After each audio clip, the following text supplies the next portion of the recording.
eventually people are going to say, what the hell is going on? No matter how far you go into the dark, when you flip, you go exactly the same place to the light in our galaxy. Everything. Because everything is in balance. Everything is a polarity. I think it's just going to get weirder and weirder and weirder, and finally it's going to be so weird that people are going to have to talk about how weird it is. Happy New Year, you beautiful, weird little freaks. Welcome, guys. Thank you all for being here. We've got a fun show today. It is 2025 UFO disclosure wrapped. Okay, we're doing the wrapped theme. We're going to be looking back at the year, and we're going to be looking at all the significant moments that were either meant to contribute to disclosure and perhaps didn't, or the things that were actually kind of significant. Basically, we're going to be looking back at the year and all the big stories. And I've tried to collect things based on the things that, mainly things that like I covered, some things I didn't cover, some things that weren't necessarily huge stories, but were maybe impactful. But also, as we go, I'm going to try and do this in a chronological order. But as we go, if you guys think I'm missing something that's really significant, let me know, and we can pull it up. Because although I do think we've got a pretty packed show, I really do. So I'm hoping today's going to run no more than 3 hours, anywhere from 2 to 3 hours. But I'm looking forward to having a lot of fun with you guys. It's going to be a bit of a laid back, fun show. And I hope you're all just enjoying the last day of the year. Although if you're in America, you've probably got one more day, actually. But either way, hopefully you've got a beer, a coffee, you're relaxing, and ready to have some fun. I apologize for being late as well. I could see a few people in the chat were having an aneurysm that I wasn't on time. You have to remember, I'm on island time now, guys. I don't obey the law of time anymore. I'm on island time, so you're gonna have to deal with that. EDM Forever, thank you very much for gifting a membership, you beautiful human. Let's get some love in the chat. And some people are also having an aneurysm over the interview with Ammon Hillman. Yep. So we got on a call and we tried our best, but I think there are dark forces in the world that are stopping us, and that dark force is Ammon's shitty internet connection. So he's trying to fix that, and that'll be fixed. I think it's getting fixed right now, actually. So we are going to reschedule for early in the year. So I'm hoping that podcast will be out before the 10th of January. Let's say that. The earlier, the better. The earlier, the better, though. So see how we go. It's on him. I'm waiting on him, essentially. So go and put some pressure on him. No, I'm just kidding. But you can if you want. All right. Let's by the way, guys, this is the last day for the 20% off code. If you want to get some cheap merch, that is valid until the new year. So once we get into 2026, that 20% off will be gone, but it is valid across the whole merch store. And look, while you're there, give us a follow on Instagram, okay? At Polarity Josh. We're trying to build that one up, and on X if you're not following me over there as well. But with all that being said, with our formalities out the way, hopefully everyone's cozy. Hopefully everyone's taken a seat. You've got your snacks and you're ready to get into this. Toxic Fart says, I wonder if Jake Barber is going to make an appearance. Well, sir, would you like to put a bet on it? Would you like to wager? Because I feel like you may come out on top.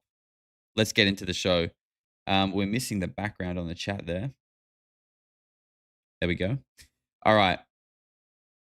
We're going to kick it off. Almost a year to the day. 1 year to the day this happened, and that is the Cybertruck bomber. Now, some people might say this wasn't necessarily significant to disclosure, but I don't know, there were things from this story that kind of popped up throughout the year that made us continue to come back to it. I feel like we came back to this story a few times, and what I find really interesting is this ID. Yet another, look, I don't want to call it a false flag because we don't know, but yet another suspect bombing attack situation where the ID is conveniently located unharmed, just like 9/11, just like the Bondi Massacre. And once again, look at this huge bomb. And this ID looks like it's been scrunched up and maybe someone held a lighter to it for 10 seconds. Planes fly into the biggest towers in the world, make them crush and defy physics. And the passports are found perfectly intact and legible. It's crazy, isn't it? Isn't it crazy? And look. Oh, wait, can we see this? No, that's not gonna work. The reason why I bring this up, and it's interesting with what we just heard from Jay on Joe Rogan the other day, right? Because in this is what he said. We have been seeing these drones in operational use with gravitic propulsion system powered aircraft, most recently by China on the East Coast, but throughout history in the US. Throughout history, okay? Only we in China have this capability. Our operational center for this activity is in the box below, which he linked as Groom Lake. And he said, hang on, let me just make it a bit smaller.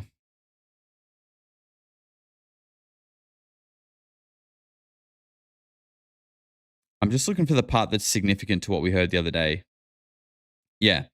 The speed and the stealth of these unmanned aircraft is what is most dangerous and a threat to national security. They basically have an unlimited payload capacity and can park it over the White House if they wanted to. It's checkmate. This sounds literally exactly like what Jay Anderson said on Joe Rogan when he spoke about like the Mark McCandlish flux liner, and that the United States view the flux liner as a, what did he call it? Like an instantaneous nuclear payload delivery system. Like the most heinous, weaponized version. Like we like to call it UFO. We like to call it UFO. And we think about aliens like traveling from planet to planet. And, like this sort of like, wow, I wonder if there's life out there. No, for them, it's we can nuke the fuck out of you at any moment wherever we want. That's how we view them. Nice aliens, loser. We're going to nuke the shit out of you at the speed of light. That's what we do with these things. Thanks for coming. Thanks for coming anyway. Sorry. I've got a lot of stuff loaded into my program here, so sometimes I may have to take a moment to just navigate all of this shit. Okay, here we are. And what was also straight, like there was so many weird things about this, right? We covered it. He was this guy called Sam was on the Sean Ryan podcast, and they made some really interesting points. Like this guy was a Green Beret soldier, okay? So clearly trained in like, tactical operations, with, understands explosives and weapons and all of these kind of things, and used a Cybertruck, which is like the most reinforced vehicle that exists in the civilian landscape, right? To detonate a bomb, which kind of is like counterproductive, right? If you wanted to cause damage, you wouldn't use a car, you wouldn't detonate it from inside a car that is so heavily reinforced that it's going to like minimize the impact of your explosive. Like just a really strange decision. And also, like you can see in the video here, there's clearly like firecrackers and fireworks going off, which is like, what was this about? And then there was that clip where the FBI came out and they were like, yeah, look, we can confirm that this email was written by him. And then it was just radio silence. Never heard from again. I love how like we can just stop talking about things and everyone just hopes that people forget about it. That's the battery, dude. What, you're telling me batteries look like firecrackers going off? I don't know about that, bro. They look exactly like firecrackers to me. And I don't think I'm the only one who thinks that either. However, if you can provide me a video of a car battery blowing up and looking like firecrackers, I'm more than happy to shut the fuck up. Absolutely. Taris, my man, gifted 10 memberships, my brother. Thank you very much. Appreciate you, Taris, and all of your support this year, man. You've been a massive contributor to the channel. And I can't thank you enough. I hope you're having a good new year, man. And Ethan Swizz, celebrating 4 months, says, did you see Ross said there is a Skywatcher Part 3 coming out? Oh, you're kidding me. I mean, Skywatcher Part 3 just came out in the members section of the channel. You can go watch that if you remember. But I would love to. I would love to see it, and I can't wait to make a stream about it and eat humble pie. I really can't. It's one of the things I really want to be wrong about, but I'll also believe it when I see it. Taris with 4 months says, Happy New Year, weirdos. Have a fantastic 2026 ahead. It's a fire horse Chinese horoscope, so prepared for an even crazier year. Stay safe. Fire horse. Never heard of it, but it sounds dramatic. I'm looking forward to it, brother. Thank you very much. Carlos Diaz for 6 months, trimmed up his badge beautifully. Says, Happy New Year. I'm so happy to have so many fellow weirdos to ring in the new year together with. My man, thank you very much for being here, Carlos. Appreciate you, man. And Aaron Clark gifted a membership as well. Thank you very much, Aaron, you legend. All right, let's move forward out of January. Well, we're still technically in January here. And probably, I would say this was, in terms of hype, I feel like this was one of the biggest stories of the year. In terms of result, not so much. But you guessed it. Here he is, stuck on pause for some reason.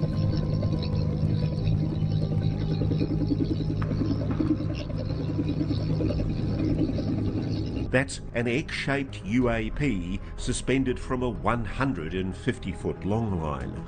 We're told the craft is about 20 feet long. The egg suspended in a cradle. And look how careful the pilot is as they bring their precious cargo into land. Let's freeze frame here to look at one of the clearest images of a UAP ever taken. This is no blurry light in a distant sky. The source of the footage putting themselves at incredible risk to record this UAP retrieval. Look at how perfectly smooth the craft is. No markings at all, and no visible means of propulsion or way to see inside.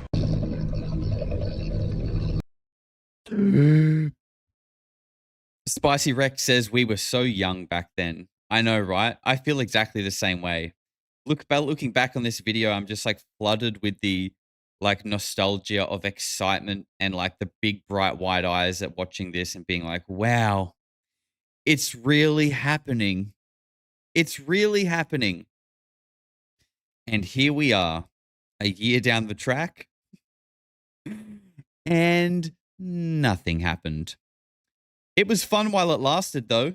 It really was. It was really fun while it lasted. And, I'm not saying, I'm not even necessarily saying like, Jake Barber lied to us, because I really don't know what happened there. I really don't. We're going to hear from Jake in a moment, though.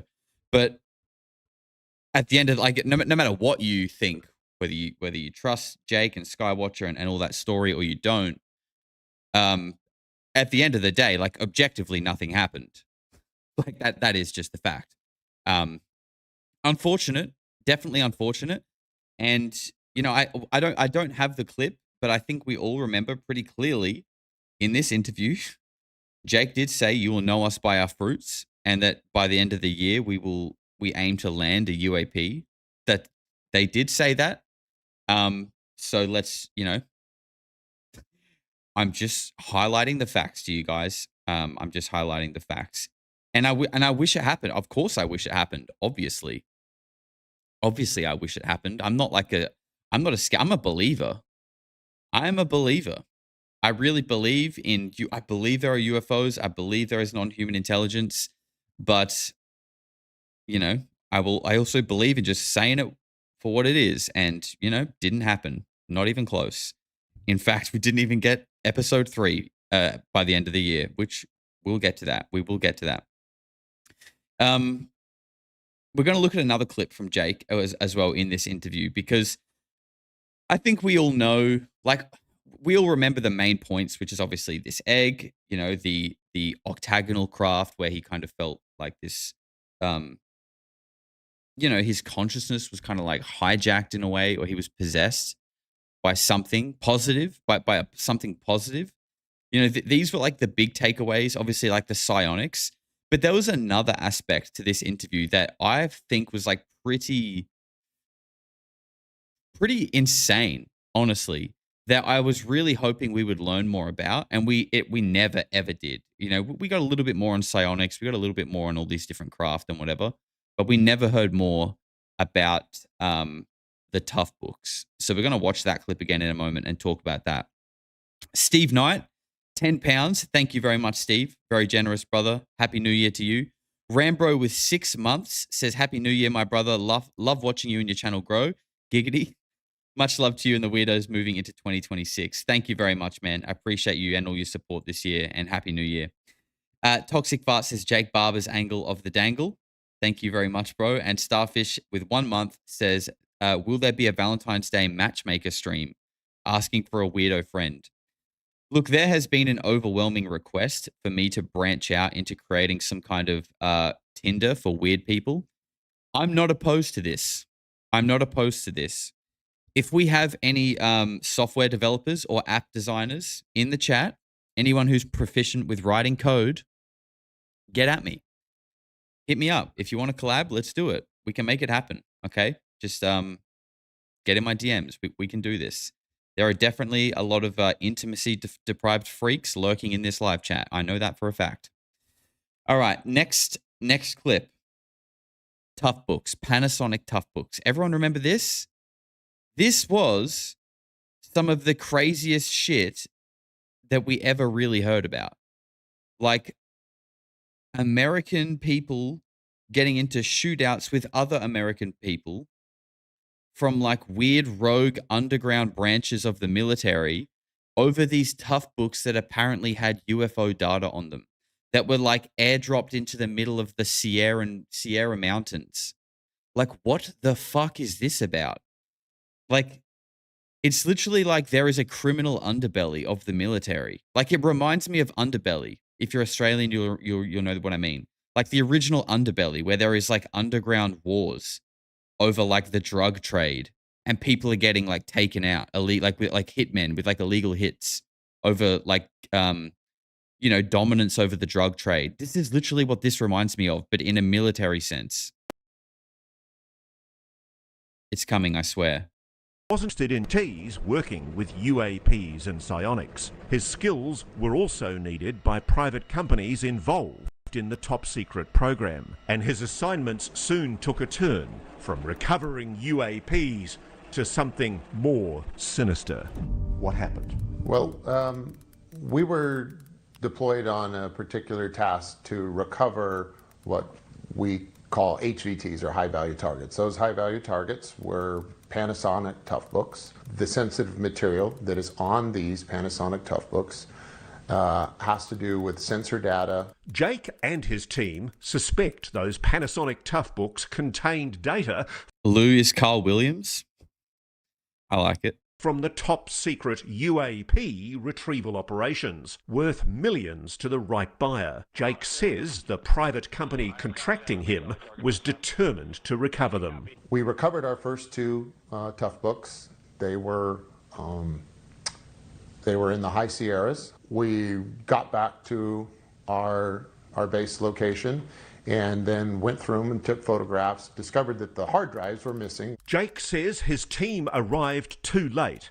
The hard drives containing the data had already been taken, and it became clear to Jake that not all was what it seemed as his team set out to recover the missing data. The next piece of intelligence that came through led us to a lake, a high-altitude lake, and we found the hard drives in a sealed steel container 25 feet underwater. Wow. Yeah. So someone's going through a lot of effort in order to... Just like, what the actual fuck? They're finding these things in a sealed container 25 feet underwater up in the Sierra Mountains. How did it get there? Who put it there? How are you finding out about it? Why are you shooting other Americans over retrieving it? Who's telling you to do that? What the fuck is actually going on? Or is this even true? Like, you know what I mean? What the hell is going on here? Abominable Snow Angel says, get this man some eye drops. I respect it. Does this make me a pimp? if I set up the Tinder for weirdos? Yes. Yes, it does. Yes, it does. Turtle Boy says, I shared a video in Discord of batteries burning in the media tab. Timestamp 37 seconds in. All right. Thank you very much, Turtle Boy. I will take a look at that. MJB with $20 says, hey, Josh, the YouTube page Eyes on Cinema is a treasure trove of old UFO testimonies, etc. Would be cool if you covered some of those videos. Thank you very much, MJ. We have a couple of times. We have looked at a few Eyes on Cinema videos. They are really good. Great archive channel. Another good archive channel that isn't nowhere near as popular that I've covered a few times as well is the Alien Archive. Now, not everything they upload is like high quality, like Eyes on Cinema, but if you're willing to dig through, there's some really cool stuff on there. Absolutely. And again, it's just an archive channel. Like there's sort of no context or descriptions with the stuff they upload. It's just like someone archiving stuff, and really good channel. 420 Breezy, happy New Year's Eve, y'all. Celebrate the Lone Star State with a brisket, beer, and THC. My man, that sounds like a perfect way to bring in the new year. Brisket, beer, and THC in probably the freest state of them all. Shout out to you in Texas. Thank you very much for your support this year, man. Happy New Year. And AO Marius with 6 months says Chris Bledsoe hyped Easter 2026, and plenty of peeps are hyping 2027 too. If nothing happens by 2028, find me at the local mental health institution. Yeah, and hopefully you've liked the stream, because you guys know when you like the stream and you show your ticket on the way out, you will get a 20% discount at your local mental health facility, which after this year, I think we all need. In fact, we probably need multiple, and we need more discount because those fees are going to be racking up quickly. Yeah, I mean, wasn't this wild and crazy that we never heard more about this? But I guess, you know, if I'm to make like a guess at like what this is about, and this is, you know, don't take this to the bank, but from the information that we can gather, it seems like there are potentially competing aerospace companies, or you know, even maybe that's like too surface level. These, like, we always talk about like Northrop Grumman, Lockheed Martin, the Boeing, these companies, and I'm sure they are involved in some kind of nefarious shit. But I really doubt it's like, I could be wrong, but I kind of feel like it wouldn't just be like Boeing going, hey, spooky military guys, I want you to go and retrieve this book that's 25 feet under the water in a river up in the Sierra Mountains. And if you see another American group trying to retrieve it, kill them. Kill them. Don't hold back. Even if they're white speaking American English, shoot them. I feel like it would be more, you know, like Boeing is an umbrella company to all these like sub companies all within that. It would be these companies that we have no idea about. I could be wrong. Maybe it is. Maybe they don't give a fuck, but it's hard to imagine. It's hard to imagine. But then again, isn't all of this shit hard to imagine? And I don't mean that it's not true, but it's just wild. All right, moving forward, we're going to, this is getting into February now. And as someone just mentioned, this is Chris Bledsoe on the Sean Ryan podcast with, we got almost a 5-minute clip here where Chris was dropping nukes on what he thinks is coming up. I was inside a bubble, something that was solid that I could stand on, but I couldn't see the walls, but I could touch them. But I could see everything in every direction. And there were always 3 figures behind me that were shadowy, and they were narrating what I was seeing. And I saw North America from way up high. I saw the whole United States. And then I was taken to Egypt, and I saw the pyramids and this Hathor's temple. I saw that, the Sphinx facing to the east. And then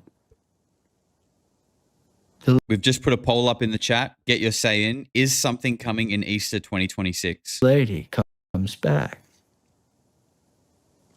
The following year, and I'm not talking about the Easter Bunny. After all this, this was in 2013 is when I really got that message from her, because that's when I was asked by the Pentagon by 2 Air Force generals to put it in writing what she told me. And I did. And this was on request from NASA, a friend at NASA. So he come and got it and hand delivered it to these generals. And she told me that, she said that when the star of Regulus, she called it a red star. When you look at it, it looks blue. But she said when Regulus is red on the horizon, in front of the gaze of the Sphinx, before daylight. So in other words, when it's sitting right on top of the horizon, before the sun comes up, that moment would mark a change in humanity's knowledge. And she showed me other things. War, us bombing Iran, us bombing Syria. And in them days, none of that had happened. So I put all that on this piece of paper. And now I've had so many write me back, oh my God, you see they just bombed Iran, or Iran just bombed us. You know, you were right the whole time. And I did that in 2012. And so what they did was I gave them the date of 2026 because they took that celestial event and ran it through these machines that showed that exact alignment will happen in 2026 at Easter. People are saying something is a very broad term. I guess I'm referring to Chris's prediction, obviously. But I mean, what that is, who knows? Like a new knowledge? Is it an event? Like his description was even quite broad and vague. But I think you guys know what I mean. You know what I mean? Like, are you on board with Easter being a significant time for some kind of change? I guess is maybe a better way to frame it. What will happen? The star will, the alignment she told me about, that the star of Regulus would be on the horizon in front of the Sphinx. At that moment, there'd be a new knowledge. Well, I had no idea if this was even possible, you know, but these astronomers run it through the machines and it comes out that star is going to come up on the horizon in Easter of 2026. And from that point forward, they started remote viewing the state. Government did. And now you hear it all over TV. 2026, that's the big date. 2027, that year, something's going to happen. Armageddon, you hear it all over. You know, you hear it on TV. If you study, like I've heard even, well, I won't say names, but Please do. well, you know Lou Elizondo, right? Lou's mentioned that date. A lot of people have. Uh-oh. That didn't age well. Don't go saying that. Easter 2026. Well, the year 2026. I gave him the specific time. And it was with Robert Grant that I told him about this alignment and all. And then he's like, oh my God.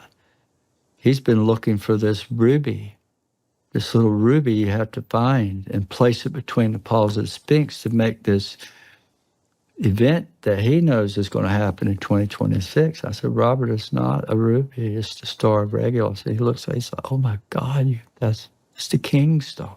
So what's going to happen, I don't know. But I think it's possible that's the return of Christ. Yeah.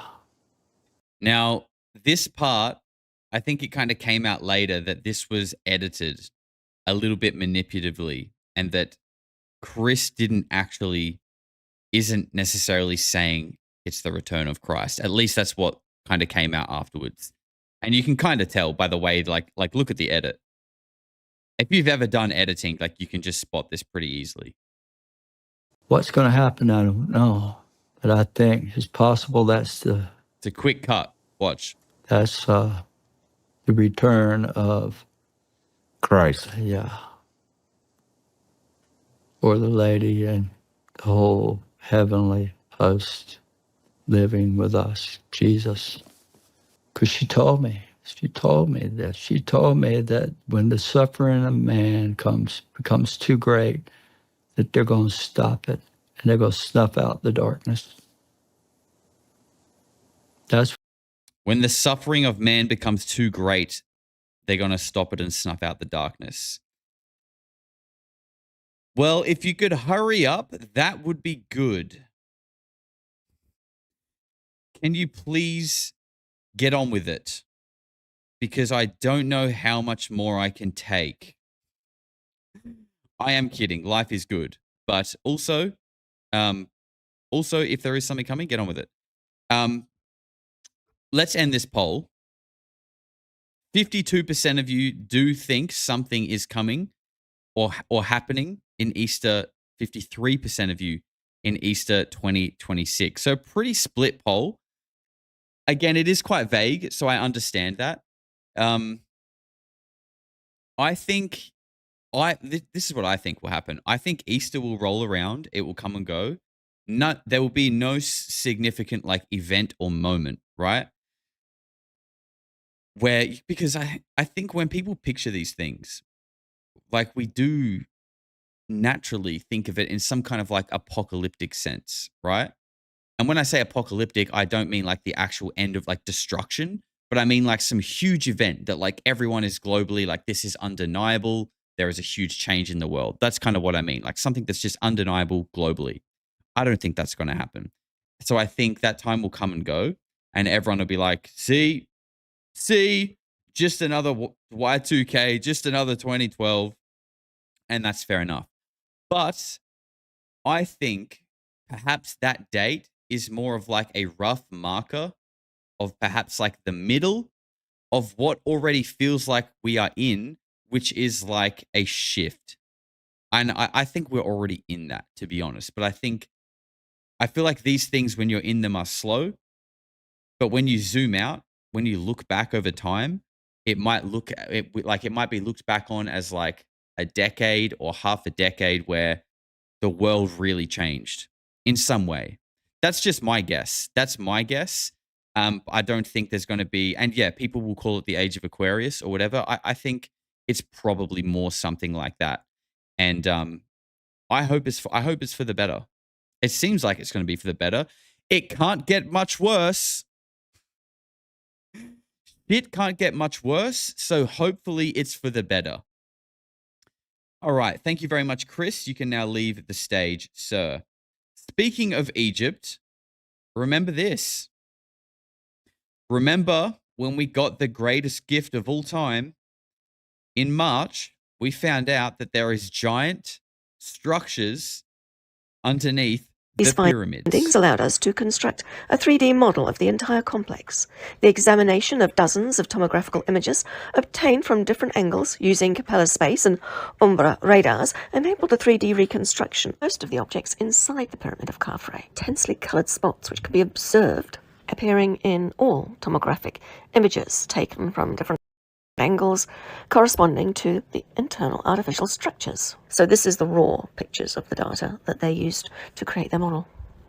And if you think that was pretty mind-blowing, it then goes on to say, vertically aligned cylindrical structures extend for hundreds of meters beneath the Giza Plateau.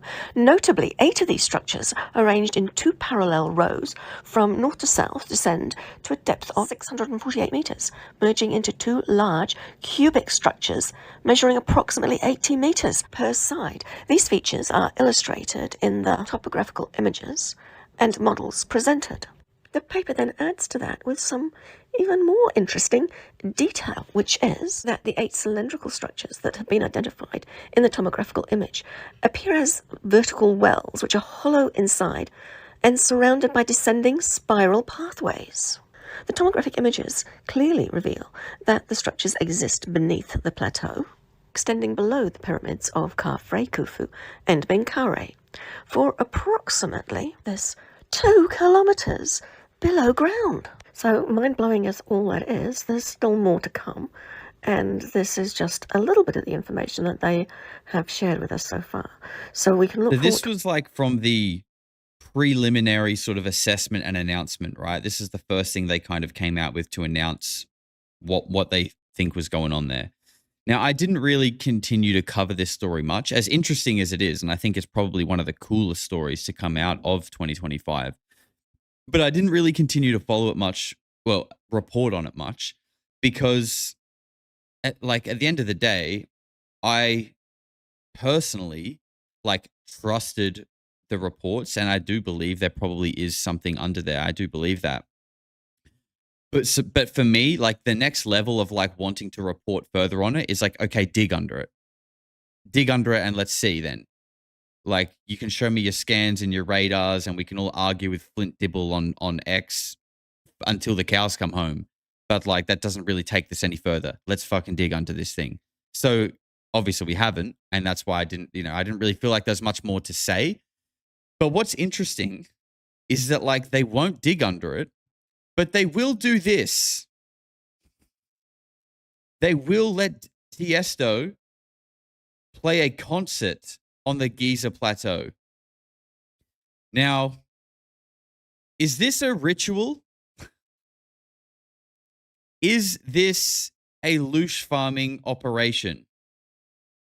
It's very strange to me that they're happy to let festival revelers onto the Giza Plateau, potentially consuming some form of narcotics, and that's okay. People like to have a good time. It's all good as long as everyone's healthy.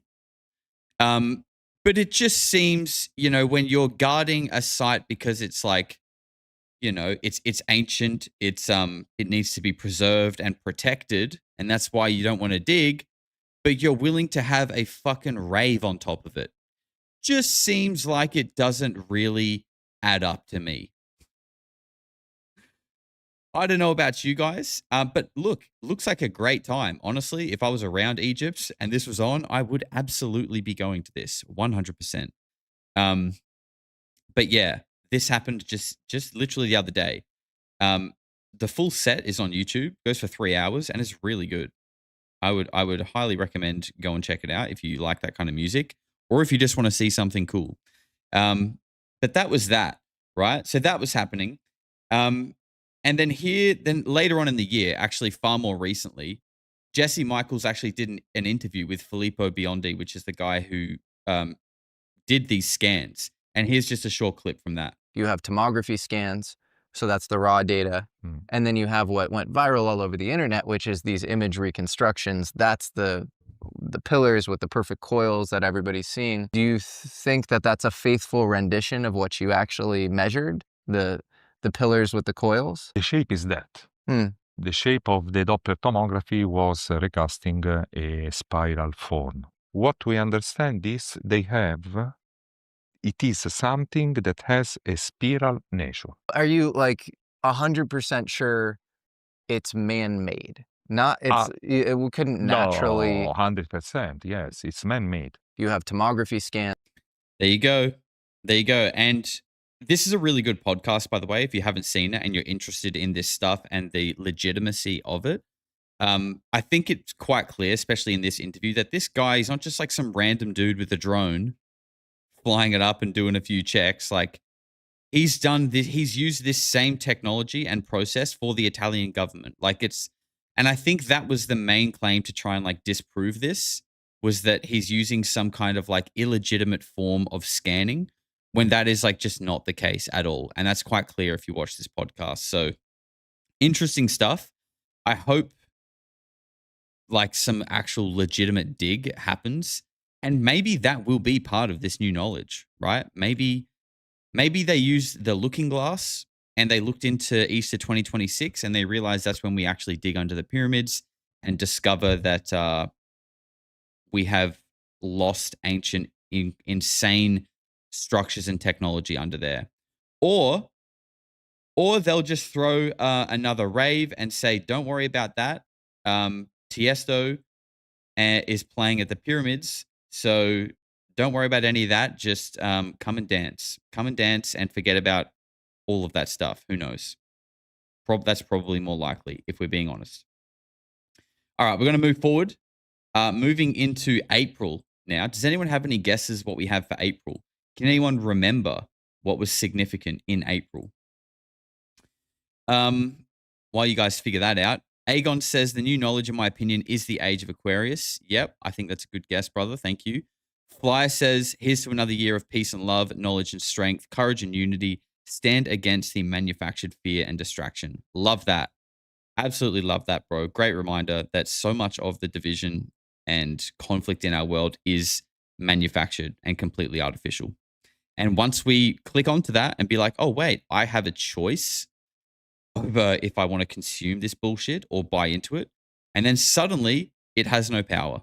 Amazing. What a world it would be. Aegon says, as woke as it sounds, it's the end of patriarchy. Lol. I respect it. Thank you, brother.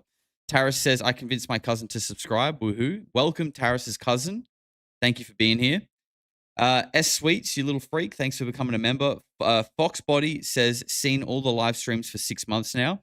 Will be an official weirdo in 2026. Your work resonates with me 100%. Happy New Year from Long Island, New York, near Camp Hero. Shout out to you, Fox. Thanks for all the support, man. And Happy New Year to you as well. I appreciate it. And Aegon says, tits out for Giza. Look, you know what? It's the end of the year. It's party time. Why not? Why not? I'm here for it. Okay. April. April was an interesting one. Remember when... Wow. Okay, we froze for a second. Remember when this happened? Remember when Michael Kratsios came out on behalf of the White House and said, we have the technology to manipulate space and time. Or he said, leave time and space annihilated. Or something wild like that, okay? And I just wanted to read this little excerpt for anyone who didn't know or forgot who Michael Kratsios actually is. Because I feel like when you read this, you're kind of like, oh, wow. So this guy's actually seen some shit. He knows some shit. This is who wrote that White House briefing. On July 13th, 2020, the U.S. Department of Defense announced Kratsios would serve as its acting Undersecretary of Defense for Research and Engineering. In this role, Kratsios served as the third highest ranking official at the Department of Defense and the principal advisor to the Secretary of Defense for Technology, supervising all defense research and engineering, technology development, technology transition, prototyping activities, experimentation, and developmental testing activities and programs. So all of that, but this is where it gets wild. Kratsios also oversaw the Defense Advanced Research Projects Agency, also known as DARPA, the Missile Defense Agency, the Defense Innovation Unit, the Space Development Agency, and the DoD Laboratory Enterprise. Kratsios managed a $106 billion research and development budget, the largest in the world. This guy was managing a $106 budget. I just spat all over my microphone. And was overseeing DARPA. This is the guy who came out and said, we have the ability to manipulate space and time, leave space and time annihilated. Whatever it was that he said. Both are insane. Doesn't matter. Pick your favorite. Insane. And then people come, and it's so funny that people came out immediately. And look, they could be right, but it's the confidence that gets me. How this happened and people came out and were like, oh, he's just using metaphors. Oh, no, he's just using metaphors. He doesn't actually mean, even though he said we can manipulate space and time, it's not what he actually meant. What? Are you Michael Kratsios? Did you ask him? Maybe, but you're extremely confident when you say that's not what he meant. It's very different to saying perhaps he was speaking in a metaphor, but no, so many people come out and were like, he did not mean that. It's like, okay, well, that's exactly what he said. And you've got people like Mark McCandlish saying we had a flux liner in the 60s, and apparently it was known as something that is the instantaneous nuclear delivery payload system or something like that, okay? Dig into it and you'll find that where there is smoke, there is fire. But if you listen to the people on X, that's not what he meant. Okay, bro. Thanks for figuring that out for us. I admire your confidence. Moving on. Remember this. Remember this. How do you guys feel when you look at this now? What do you think when you look at this? Do you think you're looking at 9 different types of UAPs that exist, or like what do you think we're looking at here? Do you think we're looking at like a like a tool of a psychological operation? Do you think we're looking at actual? Do you think we're looking at different forms of plasma? Do you think we're looking at different shapes of US secret aircraft or drones?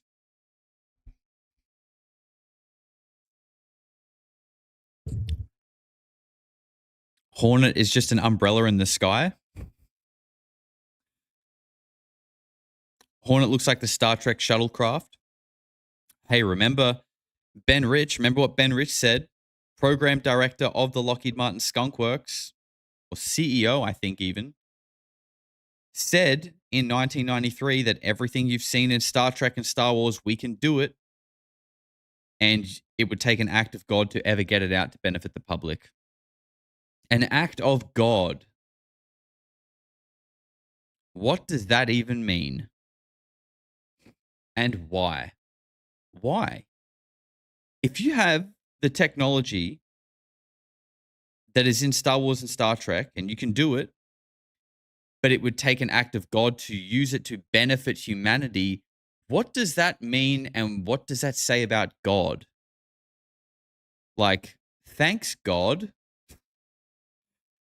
You're happy with like, you know, exploiting half of Africa in cobalt mines and like people living in poverty. You would rather just keep it in the skunk works. That's you're happy with that? Okay. Thanks. Thanks, dude. I guess we'll just keep nuking each other then. Labrador Mum gifted 10 memberships. You sweetheart. Thank you very much, Labrador Mum. Let's get some love in the chat for Labrador Mum and the 10 new weirdos that we just collected. And Super Coach with 6 months says the land of Chem has exposed Zahi Hawass. Happy 26 to y'all. Can't wait for Ammon's Christings. Yeah, I can't wait either. It's going to be a lot of fun. And yeah, Zahi Hawass, what a character. Adam Dev Media says the jellyfish was obviously a bird poop on a camera enclosure. What I found so strange about the jellyfish thing, and this could just be like me reading into it, I'm totally aware of that. But the fact that like prior to this, like at least a year or 6 months, Jeremy Corbell and George Knapp had already released a video which they had coined the jellyfish, which was clearly not the same as this thing that they were looking at. So the fact that they put this video out and we're like, yeah, we're calling this the jellyfish. It's kind of like you could have picked literally, like, how many words are in the English language? Thousands. You could have picked any of them, but you picked like one of probably like 5 that already exist as a UAP term or name. Like, I understand it did, like, why you would call it that. It did look kind of similar, but like, it's kind of like, why? Like, that's just confusing. It feels kind of intentional. Yeah, why didn't you call it the octopus? Why didn't you call it the squid? The cephalopod? You know what I mean? But no, you picked the same name and confused everyone. That was weird. Or maybe I'm just confused. Maybe I'm just an idiot. But Tetra, Blob, Bright Star, Beam, Manta Ray, they were all very similar, weren't they? They were all very vague, grainy, pixely. It was very hard to distinguish anything, really. Although the Manta Ray, at least in this like very minimalistic depiction, did looks like a, looks similar to like a B-2 bomber or a drone or something. You got the Tic Tac there. Interesting that they caught that, because remember, they did say that they would never show secret US aircraft. They did say that. And then you've got one side of the fence saying the Tic Tac is man-made. It's made in Lockheed Martin. You've also got the egg there as well, which Jake Barber apparently picked up with this helicopter. Interesting time. It was an interesting time. That was around April. This was episode 2 of Skywatcher. And episode 3 should be dropping any day now, guys. Any day we're going to be getting episode 3. I promise you it's coming. Nothing has happened to Skywatcher. Everything is fine. the weird money coming from Silicon Valley to prop up their efforts, it has definitely not been like subverted and red teamed. Everything is going ahead just as planned. They will land a craft sometime this year, and we will get citizen disclosure and free energy for everyone, and we will live in the Jetsons world in 2026. Okay, well, now we're going to move to May. And this was a big one. Matthew Brown coming out on Weaponized. This was big for many reasons. Now, I feel like throughout the year, myself and multiple people have, we looked at his clips. We looked at often some of the big statements that he made in that, which was towards the end of like the third installment. But I've got a couple of clips here that probably didn't get touched on again that I still think were actually quite interesting. So hopefully going to bring you guys something a little bit different here. Come on, George. You can do it. The technology, big secret, is entirely in the hands of people outside the government and not for the benefit of the public or to protect American national security. It's in some other realm, in some other hands. I think it's a mix. I think our military, has a long historic involvement in this. So does our intelligence community and our scientific academic community. We have, as a country, allowed ourselves to be penetrated, co-opted, and corrupted by an internationalist force that serves their interests and views nations, peoples as tools and means to an end. Like a business cabal, international corporations. A global organization that sees nations, peoples as tools and means to an end. Think about false flags. Think about psychological operations. They weaponize people's empathy through false flags to further their own agenda. Have no loyalty to any nation, let alone this one. That's a large part of it. I think we have to go above that too to start to explain the degree of the level of deception and the level of commitment they've had to maintaining that deception. It's above just monetary gain and power. They're afraid. I think you guys can connect the dots there and read between the lines, but Matthew Brown is saying this is not just about monetary power.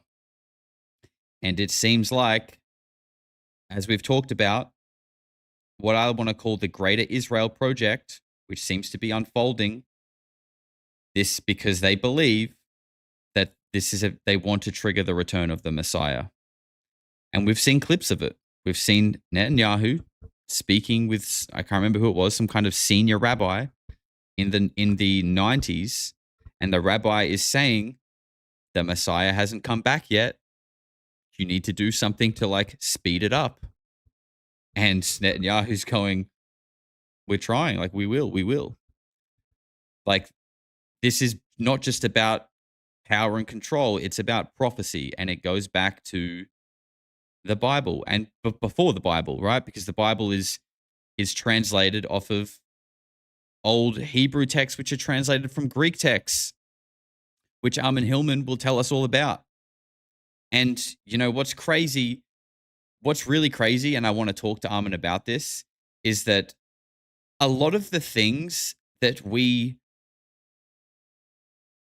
talk about when it comes to weird global cults, and I think what people generally we refer to as satanic ritual abuse and this weird sort of sacrifice that seems to be going on just based off of victims and whistleblowers who have come forward saying that the elite in the world are performing these fucking weird rituals and sacrifice, and especially involving children. What's crazy is if you go and listen to Armin Hillman, he claims that this is what the culture was back then. This is how you connected with the divine, by performing these very, what we would deem as sadistic rituals, living a very hedonistic sexual lifestyle. Well, I wouldn't say sexual lifestyle, but the sex was very prevalent. And so was the ritual and children were involved. Like this is what Armin, who is trained as a philologist to translate these ancient Greek texts, is saying these are the things that our modern day Bible has been translated from, but it has been completely sanitized and domesticated with certain parts of it absolutely and completely redacted to make sure that there is a preservation of knowledge and power, right? Because we know that you can rule over people by understanding reality on a deeper level, right? Knowledge is power. So if you redact the things that really matter, and you kind of give everyone else like a sanitized and almost false version of it, you can control them. And I can't wait to go down that rabbit hole with Armin. One more clip from Matthew, though. One more clip from Matthew. Let me just... The clips are lagging a little bit because we've got so many here and it's kind of bloating my program. But here's Matthew talking about reality and there being more to it. Come on, Yes. Matthew. Come on. You can do it. Push. Push. Wow, he's really stuck. Hold on. Let me try again.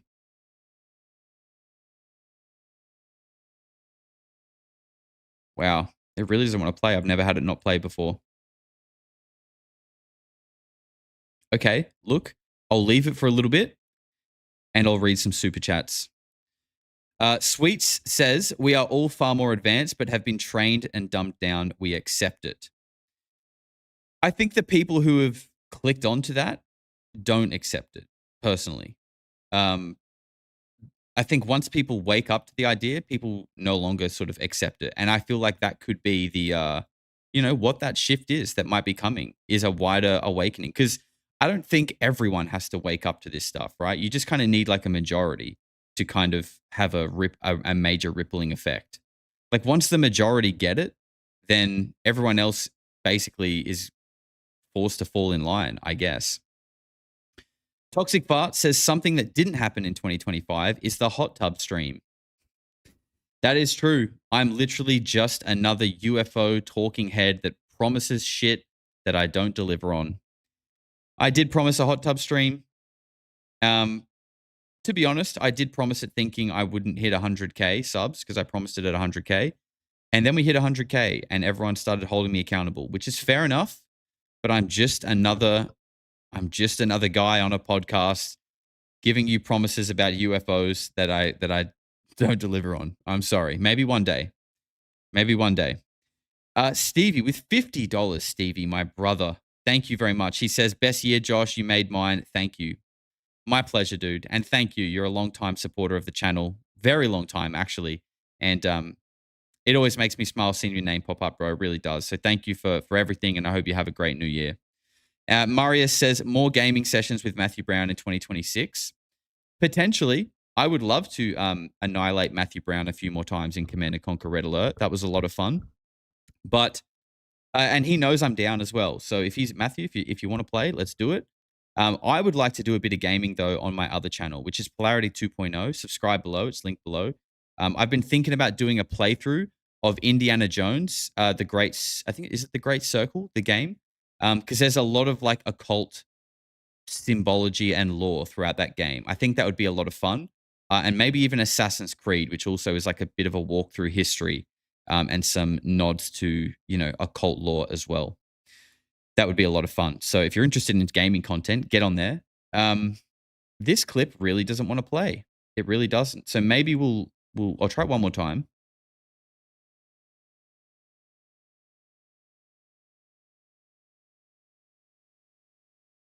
Wow.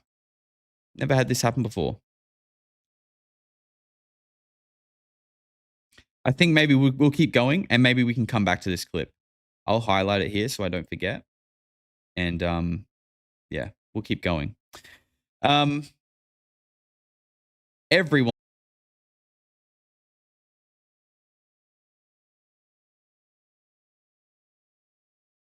Are we back? I think we're back. Can I get a yes, we're back in the chat if we're back?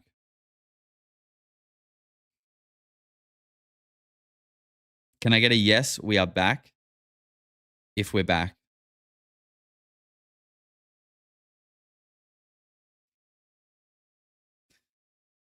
Yep.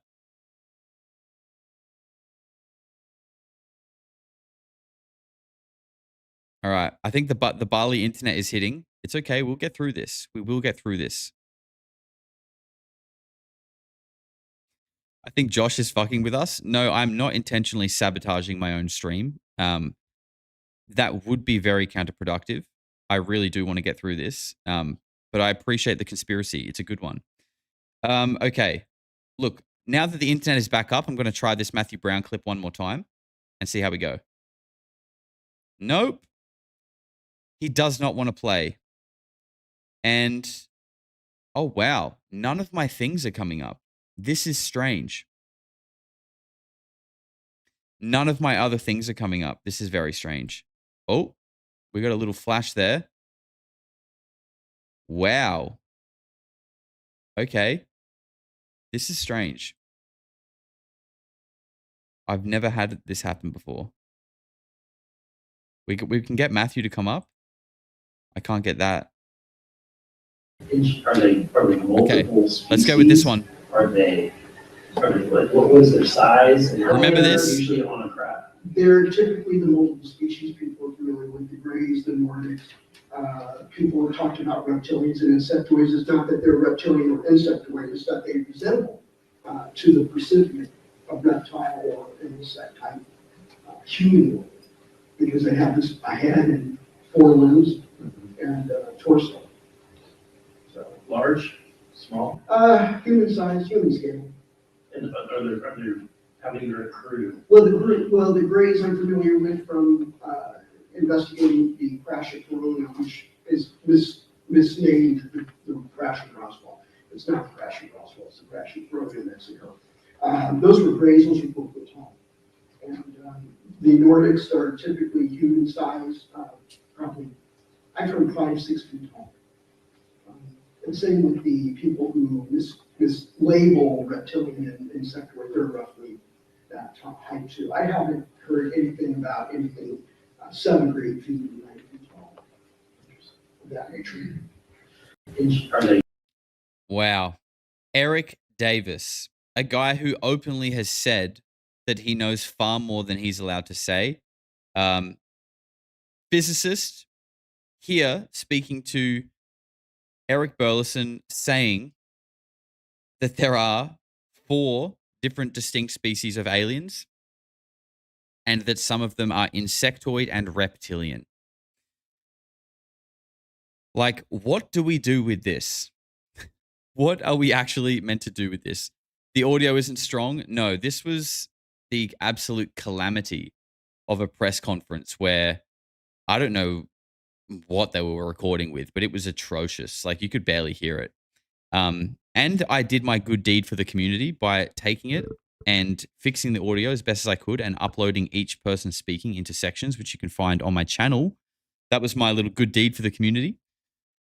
But yeah, this was wild. This was in May, at the very beginning of May.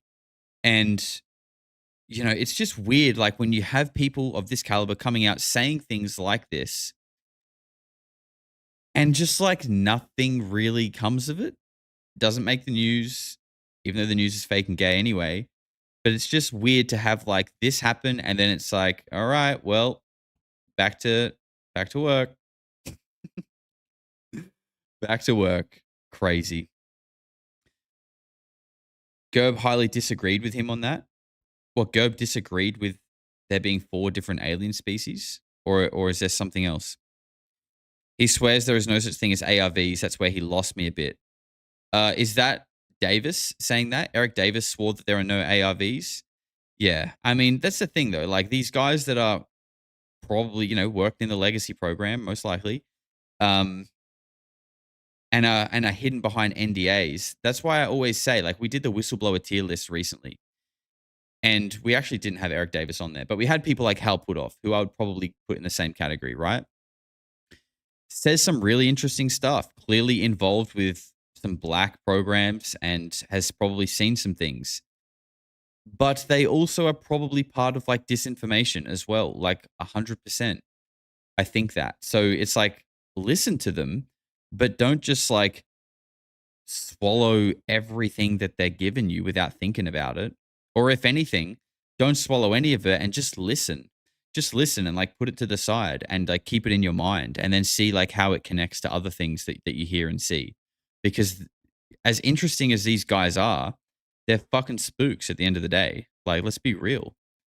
You know, and like anyone who says shit like, I wish I could, like, what is that thing that Lou said at the end of the Age of Disclosure documentary? He's like, there are things I wish I could tell people, and when the time comes, you're all gonna wish that that I told you sooner, or that you could have known sooner.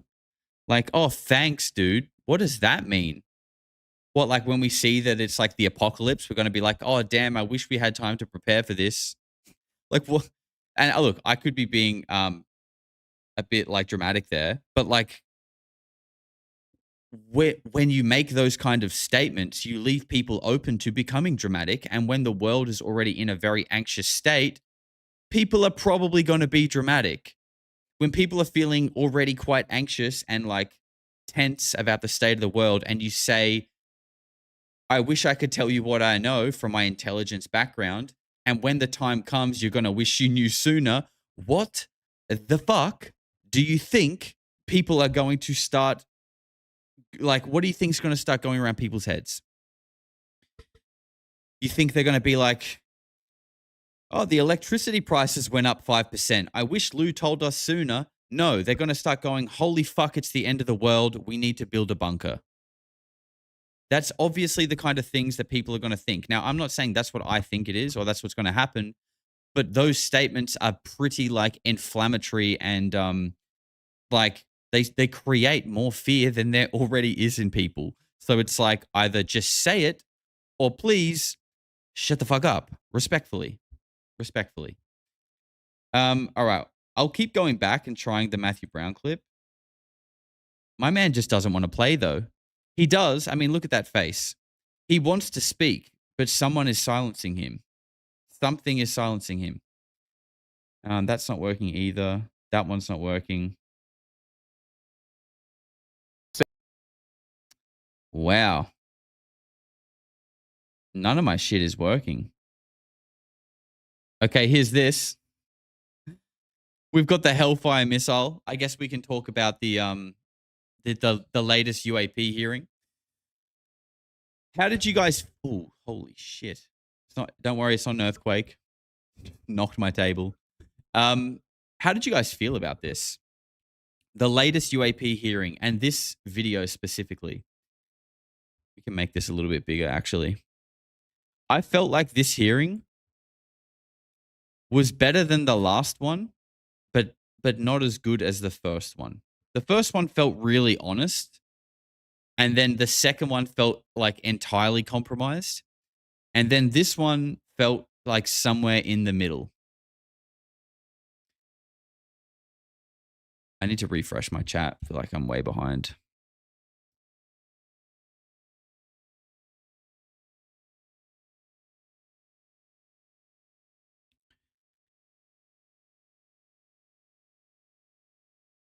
It was a bit boring. Yeah, I think George Knapp was a good. I think Dylan Borland's testimony was like the main one that was like interesting. George Knapp was interesting to hear what he had to say. But what I find really strange, and like, why can they only speak for a certain amount of time? Like, that's odd. Like, there shouldn't be a time limit on truth. Like, if this is about like actually hidden illegal programs operating beyond the government, and it's like, okay, we are bringing you here to tell us what you know about illegal operations that are subverting the Constitution and our government, but you can only tell us for 5 minutes. Sorry, what's that? What's that? You're about to disclose groundbreaking truths that could help us progress towards a more free society? Sorry, time's up. Oh, sorry, bell just went. You'll have to withhold your truths and your disclosure for another day. Get out. If you want to tell us more, you'll have to tell us in a skiff, which you actually can't get a clearance for. Unlucky. See you next year. Like, do you see how retarded this shit actually sounds? Like, if you want the truth, why do you have a time limit? There shouldn't be a time limit on it. And I guess people would argue, like, oh, it's just the way congressional hearings work. Change it. Fucking change it. Because we're talking about something that is potentially undermining, like, the society that we live in, that we all kind of collectively agree is broken. So you're making an effort to try and fix it, but you're also putting a time limit on that effort. Doesn't add up, bro. Don't like it. Tell me I don't understand the way Congress works. Fine. Don't care. Don't like it. It sucks. Herein lie the problem. These hearings and such aren't for the crowd's entertainment. I agree. I agree with that. But they make it out. They make it, though. They make it to be entertainment for the crowds. So I would much rather don't live stream it. Don't put time limits on it. Go somewhere where you can all talk freely for as long as you need to, get to the bottom of it, and actually do something. Don't put on like a charade, stream it, give everyone time limits, and in that charade tell people that you can only say it in certain settings. It's like, bro, then, like, I don't care for a song and dance. Don't show me. Go talk somewhere, fix it, and then actually do something. I don't need a cute little live stream. It's just, you know what I mean? It is, like I say, it's a song and dance. It's a charade. I'm with you, Mick. I'm with you, brother. All right, let's catch up on some super chats. Yvonne with $10. Thank you very much, Yvonne. No note, but I appreciate you and all of your support this year. Happy New Year. Adam Dev Media says 1,000% check out Lorelei and the Laser Eyes. Okay, thank you. Sweets says the trolls suck, so boring and no fun. Love your channel. We like to have a bit of fun with the trolls. Abominable Snow Angel says, and now we welcome the new year full of things that have never been. Happy New Year, Josh. Thank you for being a light. Thank you very much for your support, Abominable Snow Angel. It's a pleasure. I'm glad you've been enjoying the channel, and Happy New Year to you as well. Yoni with 5 gifted memberships. Thank you very much, Yoni. Big love to you and all the weirdos. And Mikey says, hope I can log into the chat today. Love the show. Keep up the good work. Well, it seems like you're here, Mike. I hope you're here. If for those who don't know, Mike got stuck outside the other day. He was outside knocking for hours, and we couldn't get him in. I sent people to the door to let you in, but I think you'd already left, unfortunately. Glad to have you here, Mike. All right, what else we got? I'm basically just scanning through everything I had now to see what will work and what isn't. Avi, do you think it's a comet or do you think it's a spaceship? All right, cool. We can talk about this one. 3I Atlas. The anomalous space rock that came from a different star system. Okay, a giant rock that we never knew how big it actually was. We just knew it was at least the size of Manhattan. And that obviously means that it could be a reptilian mothership coming to launch probes at Earth. Okay? It's clear how we sort of draw that logic, right? Giant space rock coming from another star system. We don't know the size of it. It could be anything, including reptilian mothership here to launch probes and take over the planet. Okay, we should consider all these things, right? It makes sense. After months and months of saying that we need $1 billion to study this thing, here is Avi more recently. Well, so far so good. 3I Atlas did not maneuver or display any unusual activity when it came closest to Earth. Some Earthlings might find it insulting, but the truth of the matter is that with its initial speed, it must have taken it a billion years or many billions of years to cross the Milky Way galaxy. And so when it started its journey, there were no humans on Earth, and Jupiter must have been the center of attention in the solar system. We arrived late to the party, only over the past 10th of a percent of the Milky Way history.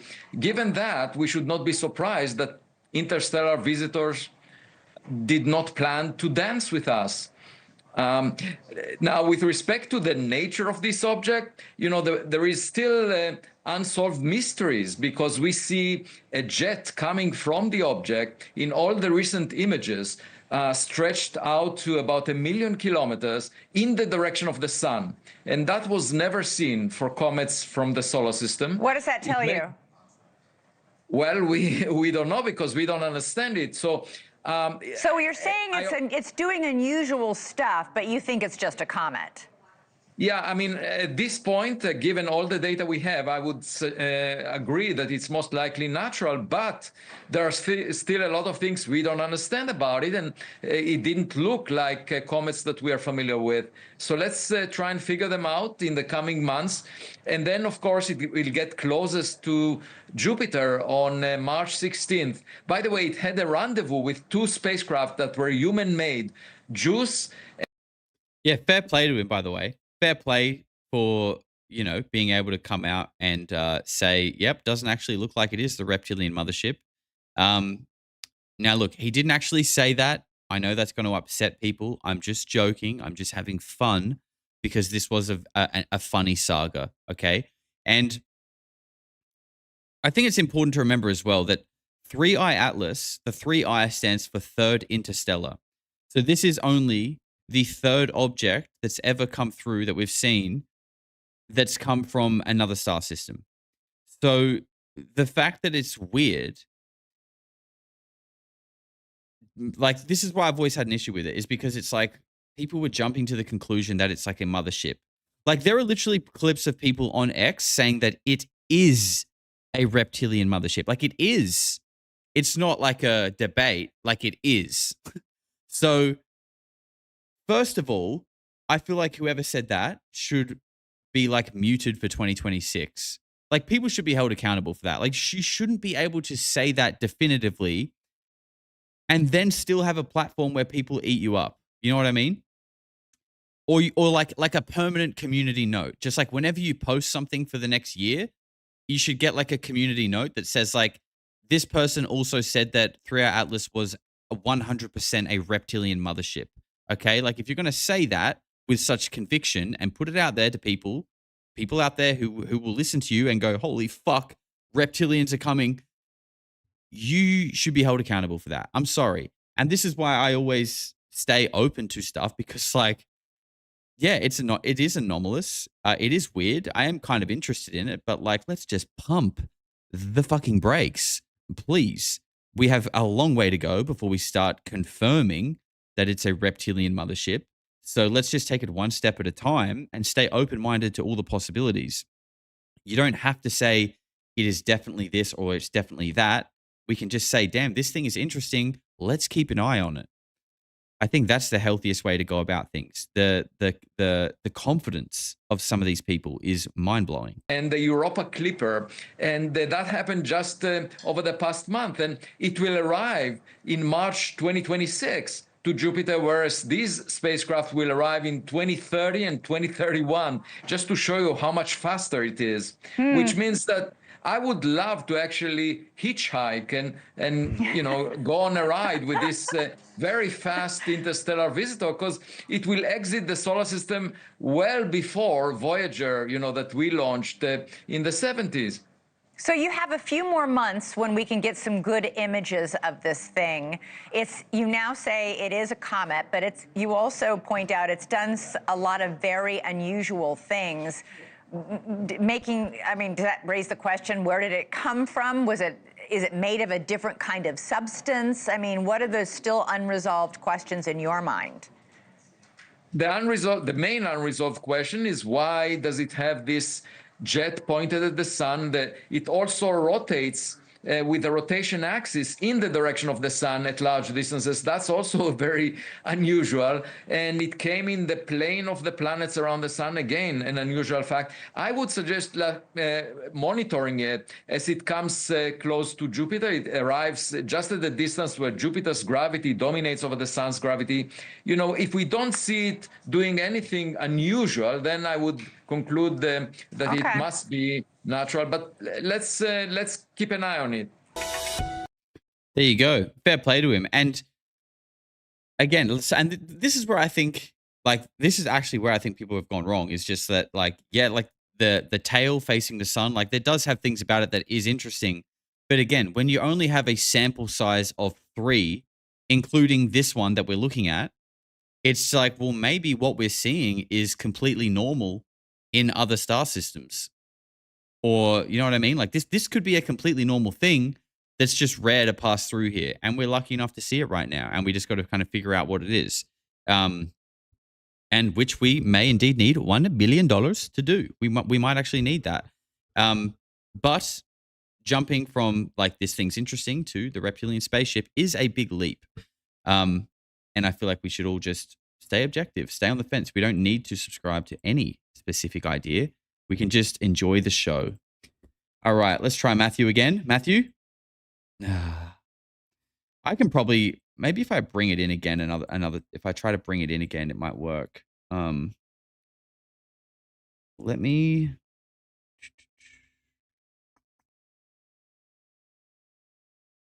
add source. There should be like a refresh button for this stuff.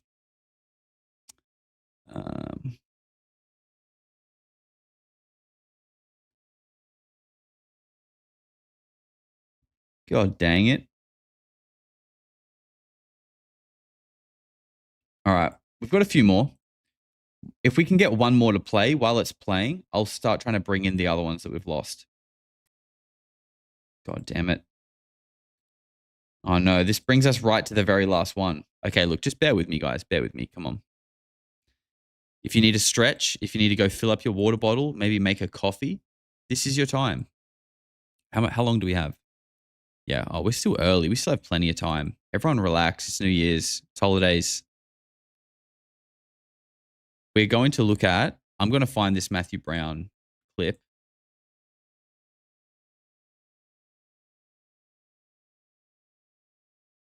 Wait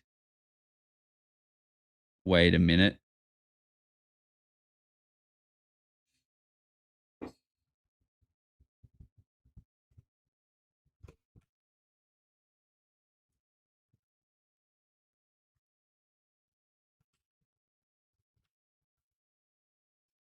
My hard drive wasn't plugged in, but it is plugged in physically, but it's not appearing, which is strange because it was.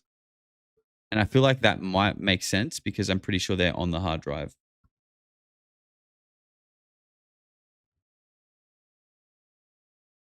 But it's not showing up still.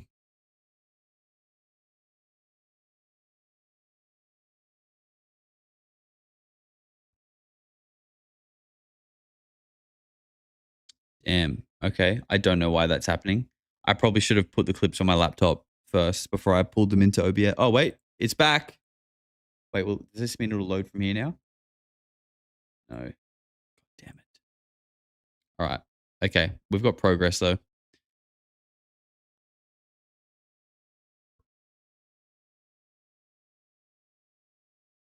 May? April. Yep. Here he is. What was this one?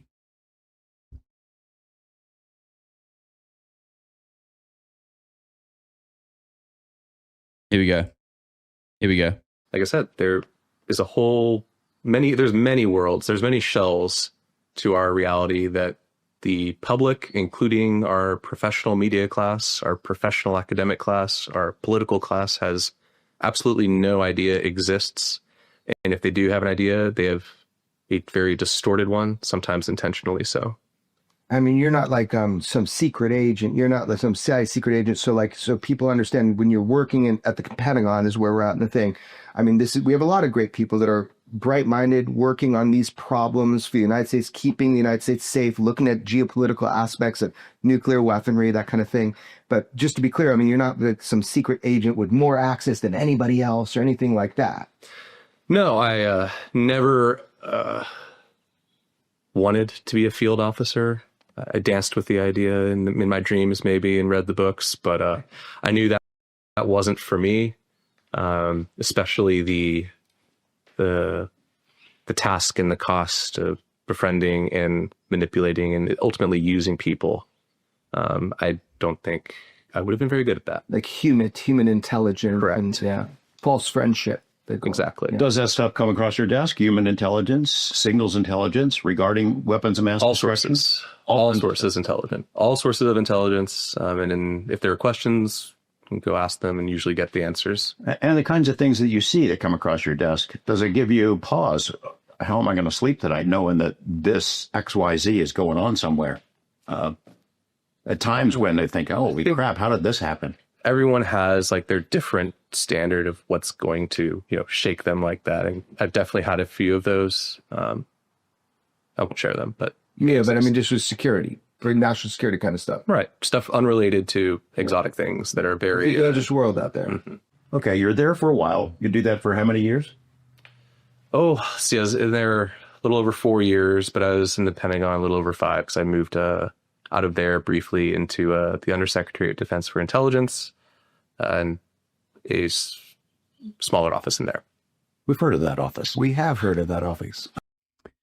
Right. I hope you guys enjoyed that clip. I couldn't really focus on it much because I'm trying to collect all the things that I've lost to continue the stream.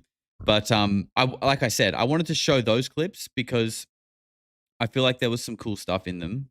Like I said, that didn't get spoken about as much, to be honest. Like I think the end of the interview was like the big mic drops that kind of hung around that we spoke about a lot. But I think there was some good stuff in there as well that was interesting. And I think just Matthew Brown coming out overall was just a big moment, I think, for the disclosure movement. And it also took things, at least for myself personally, but I also think for a lot of people, it kind of opened people's eyes up to the potential like occult connections to a lot of this stuff. And we are going to get into that soon, actually. But the next thing that was a big moment, 2 moments actually, was this. You guys remember this? Like, I feel like he's been copying it a bit recently, but at the end of the day, this is a year in review. And this did happen twice. So, it would be remiss if we didn't just at least touch on it. But this is, in fact, actually, I think there's another one. This isn't, we don't even have the cornfield picture, but I think we all remember the cornfield picture.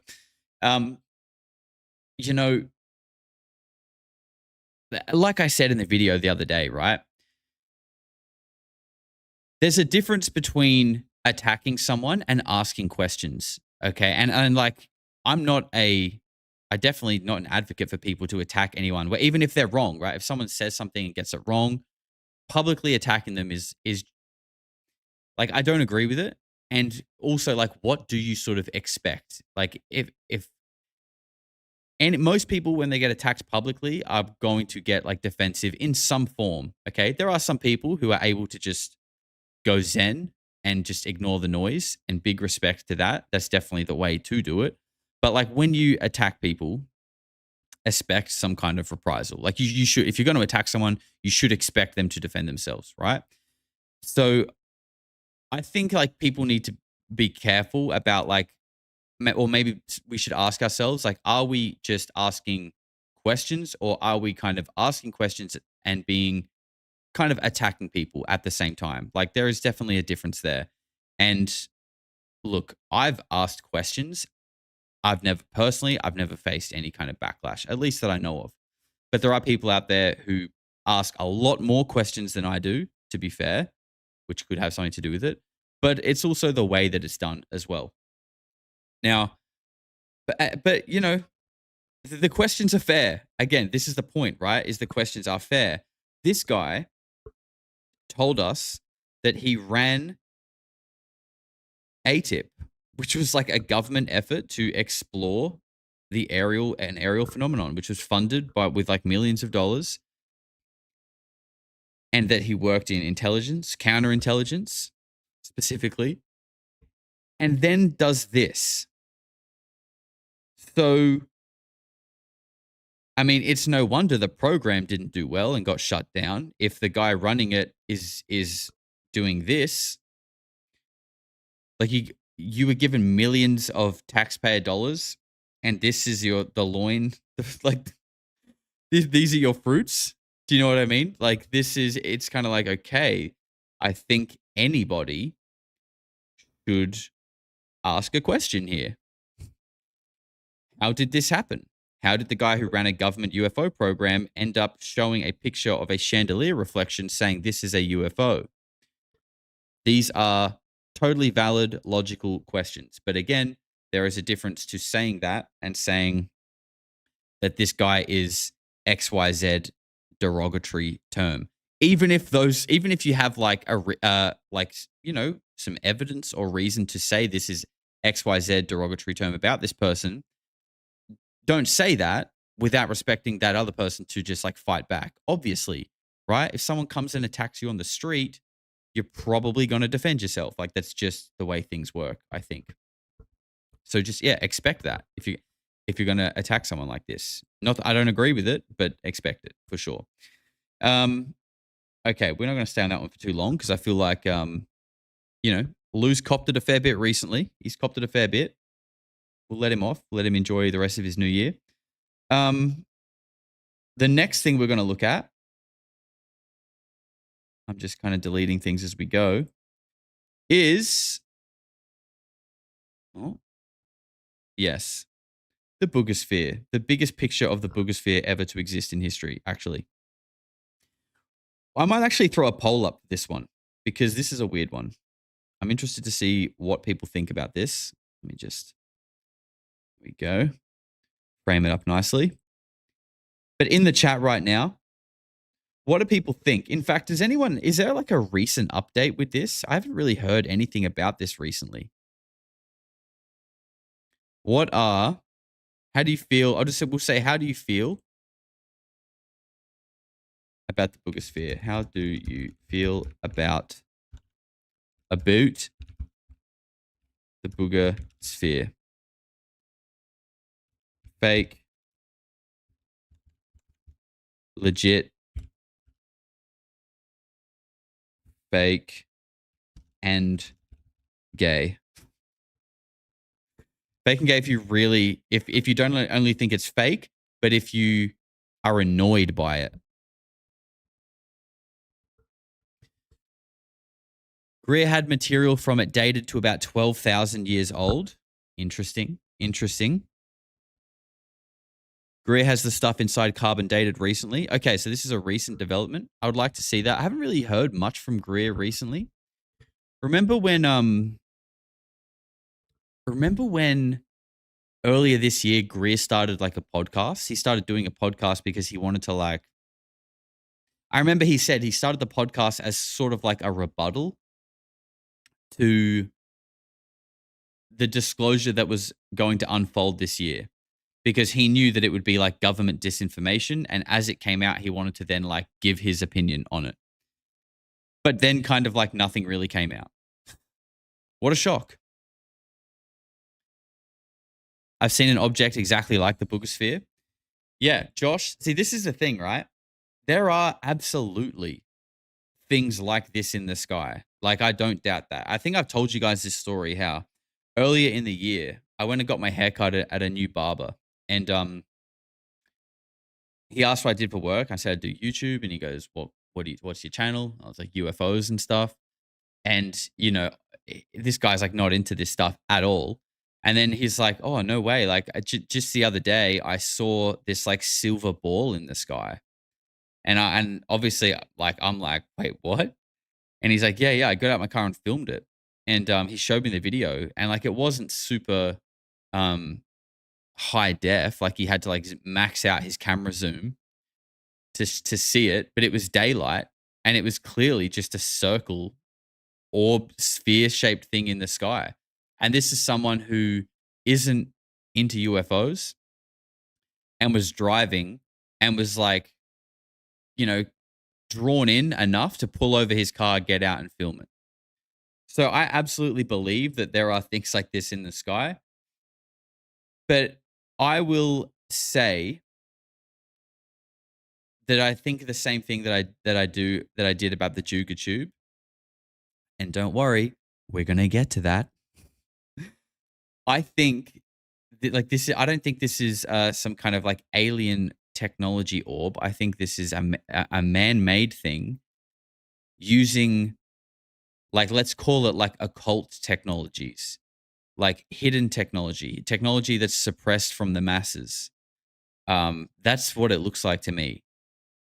How old it might be, I don't know. But I think, but I mean, like you said, Greer has dated it 12,000 years. Okay, I think for at least that amount of time. I mean, because we have the pyramids, right? We have physical evidence here that shows us that we once had a technology that allowed us to do amazing things. I feel like it's far more likely that that technology is still here within certain factions, and it is used to preserve a hierarchy of civilization. And I think that that hierarchy and the size of those civilizations, or the size of our civilization, or the way that it's divided up, is far more, is like well beyond our comprehension. That like the society that we can perceive from the very bottom to, you know, remote Amazonian tribes, homeless people, all the way up to BlackRock CEOs and the royal family, is probably just our district. And there may well be things beyond that. That's just my tinfoil hat take for you. Okay. Again, make sure you like the video so you can redeem 20% off at your local mental health facility, which you may need at the end of this stream. I certainly do, obviously. But that's just my theory, and I'm happy to throw that out there. All right. 41% of you guys think the Boogosphere is legit. Interesting. Okay. I'm happy with that, but I was expecting a bit more of a cynical take from you guys. I'm glad. 32% of you think fake and gay, and 20% of you are just happy with fake. Interesting. That's cool. I like that. Because like I said, and the same thing as the Juga Tube, the markings on this don't, like, this thing looks man-made. It looks interesting. It looks like very different and unique, but it looks man-made. There's no doubt about that. Stevie says, when Josh says barber, all we hear is Jake Barber. I wonder what barber Jake Barber goes to. Probably not. He probably doesn't go to one. He just, I reckon he's probably, he might even be hair removal creaming that head, because that dome is shining. And what's with whistleblowers all being bald, by the way? Is that a requirement? Or do they need to be like, do they need to get their head shaven so the MK Ultra frequencies can penetrate their brain better and control them better? I don't know. I really don't. All right, we're going to keep moving forward now. We've done that one. So like I said, when Matthew Brown came out, it kind of gave a lot of us, I think a lot of us anyway. Let me know what you guys think about this in the chat, if this is the case for you. But it gave a lot of us an introduction on sort of the occult world, how deep it goes, and how intrinsically connected it seems to be with the UFO story. And it kind of introduced us to this guy. So this all begs the question, why was the name Aborimon so hidden away, with the Archangel Michael going so far as to remove some of the meaning of one of the panels in order to obscure the ability for us to discover this name? By looking at what we know about the Enochian system and some of the symbolism that can be associated from this name, just by looking at what's on the board, we can get a hint. The first thing to consider is that the first letter of this name is associated with the number 666, the number of the beast, a symbol of the end times. Great. And love that. The other thing to consider as well is that this name appears outside of the system of 7. We have everything ordered and structured in a very neat fashion in a 7-fold division, and then we have this 8th outlier. And there are other parts of the Enochian system where it's very ordered and structured. And then there's this outlier, which represents chaos and disorder, and perhaps the lower forces under the command. So for anyone who's like maybe unsure what's going on here or missing a little bit of context, this is the tweet that Matthew Brown put out after his interview that we looked at. And it was very cryptic, and you can see here it was signed off with a Borimon at the bottom. And there was also a screenshot attached from this exact video here, which is where Frada Eleftheria is decoding the 7th angel name from this Sigillum Dei Ameth, which is this thing that you can see here, which is a Borimon. And he's explaining what a Borimon means, which is giving context to this cryptic tweet that Matthew Brown put out. God being unleashed into the world in some way. So coupled with all of this and the end time symbology of the number 666, we might suppose that the name Aborimon is also associated with the end times. It is associated with the forces of chaos, though under the command of God, unleashed at the end as part of the end times process, which explains why the name was hidden, because the name of this particular angel or heavenly being needed to be concealed until the appointed time of the end before it could be revealed again, which suggests that we're living in such times now. Amazing. But I mean, it actually is a positive thing, right? At least that's how I understand it, that this Aborimon character, whatever it actually is, because like when we're talking about this Aborimon being unleashed in the end times, like what does that actually mean in physical reality? Like is this like an energetic, is it like a non-physical thing that is like has an effect on the wider consciousness of civilization, and it changes the way people think and approach the world?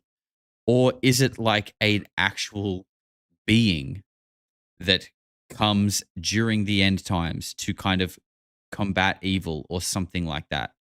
I have no idea. Like, I'm as clueless as you guys. I'm just fascinated by it. But this name is still very unknown. If you type Aborimon into a Google search engine, there's only 2 results, and both of them are articles written by Aaron Leach on the topic of this name. So it's still a very unknown mystery of the Sigillum Dei Ameth. Why not both? I agree. Leach has also suggested in his own work that there is a connection between Aborimon and the angel called Abaddon or Apollyon, who appears in the book of Revelation as the angel who unleashes God's judgment on the world in the last days. And perhaps there's some truth to that. There's certainly an etymological similarity between Aborimon on the one hand and Abaddon and Apollyon on.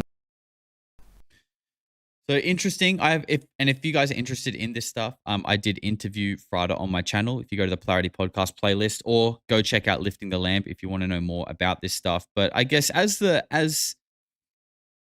time has gone on, like this is from around the middle of the year, at least that we saw it. It makes me wonder, right? Because again, we mentioned earlier with this, like when you look into what the Greater Israel Project is about, it seems to be about trying to create the return of the Messiah by sort of creating an apocalyptic scenario in the world. But it makes me wonder if Frada is saying this name was hidden. It's hidden almost like a secret weapon. That like, does that mean like when this is happening, when people are trying to bring about the end of the world, that this like Aborimon character is going to like combat that? And that's what this is about, right? Because this tweet here is essentially about like, I don't want to say, it's not the death of America, but the fact that America is, well, like Matthew said in the interview clips that we looked at, like the country and the Greater West, this is just America, has allowed itself to be corrupted and penetrated, and that there are forces that are not just in this for monetary reasons. It is about something deeper and more like it's biblical. Okay, it is my opinion that this is about the Greater Israel Project, and it's all connected to this stuff. And so it's interesting to see like a Borimon referenced here. And, by the way, Matthew never made any direct link to Israel. That's completely me. But again, your boy does have a bit of pattern recognition. Okay, we can generally think about multiple things at once. And it is my humble opinion, don't believe me, do your own research, that this is all connected. And I think the UFO, a lot of the UFO story is connected to this stuff as well. But read between the lines, do your own research. We don't want to get too deep, dark, and crazy on this one because it is a celebration at the end of the day. But thank you. That is Friday Eleutheria. Really nice guy as well from Australia. Okay, we're getting through it now, team. We're getting through it. We have the next one. The next one's actually didn't really happen this year in the sense of like, well, it kind of did actually. But this first clip that the video was built off of was not from this year. However, I did a video on it. And it actually became the biggest video on my channel and really blew my channel up a little bit. But there were some disclosure revelations that came in that video. And it definitely taught me a lot. Kind of a lot about what we just spoke about in a way, because I actually think there is some links there too. But I'm not going to talk about that. I just want to show you guys the actual clip. Here it is. Say I was with somebody once and I saw a transformation that I can't explain. The person transformed into something other than human. Yes, I saw it. You were talking to someone. They said to you, look, something's going to happen here. I'm going to morph into something else. Imagine you're doing something and suddenly you turn around and there's somebody else standing there. You still standing by it? Absolutely. I know it happened. In fact, it happened twice. 1 minute you're in the bedroom with Tila Tequila. The next minute you're having sex with a reptile. Yep. It's true. It's true. And on top of that, what's amazing is we live in a world where, look, I've been in public life on some level for 30 years. Yep. People treat it as if I'm crazy. Yeah. And it's like, I'm here to say, like, now maybe I had a hallucination, but I saw what I saw. Right. You saw it. It's your reality. That's what I'm saying. So it's like, to question somebody's reality is a strange thing. The second time you saw a shapeshifter, where were you? Probably at Darcy's house. It was the same. It was the same person. Oh, it was. This happened with the same person twice. Billy, when will you announce who this person is so I can investigate? Seriously. I wouldn't. Don't worry, Howard. I got you. I got you, Howard. Name names. But it's a famous person, right? I wish it was somebody famous. Yeah, because then that would be awesome. Well, think of the book sale. It was like Justin Bieber. If you release their name, they will be famous. They're shapeshifters. If I told you in private the story, could you keep my confidence? Yes. All right. Now, here's the good thing about telling me something. Within a minute, I forget, because I think everything is nonsense. I will tell you the story. You will? Yeah. And I will say... Go ahead. Since we're on radio. Thank you. That the story is even more fantastical than you think. Wow. Yeah, people saying Tila's Kill is famous, so I don't think it's her. I think that is just Billy trying to throw Howard off personally. And because think about it. If Howard's saying who is it and it's not someone famous, Howard wouldn't know. So you wouldn't say something like, I wouldn't release the name. You would just say like you don't know them. Like there's nothing to release because it's someone that no one would have a fucking clue who they are anyway. Like to be like, oh, it doesn't like I would never release the name. It's kind of like, well, that's a weird thing to say because no one should know the name anyway, right? Come on, people, we got to think outside the box here. Oh no, they've got to him. Wait a second. Were you in bed with the shapeshifter? Were you making love? I will tell you in confidence. Holy mackerel! Now I'm with you. It was a woman. Oh yes. You made love. Yes, he was. Haven't we all experienced this? Did you? Oh, believe me, I've been with people who shapeshifted. Right? But their personalities, they were completely different people before and after. Are you saying it was a lover who actually shapeshifted? I can no longer discuss this. All right. Should we commit him? Billy pulled me aside. He pulled me into a corner. And he told me what happened. Yeah, we're going to mute that. So I say that this is the truth, and I'm pretty convinced of it that it is Tila Tequila. And if you haven't seen that video, by the way, it's got the most views on my channel, and it's a pretty cool deep dive. So go and check it out if you want to. But I can't prove this. Obviously, I wasn't there.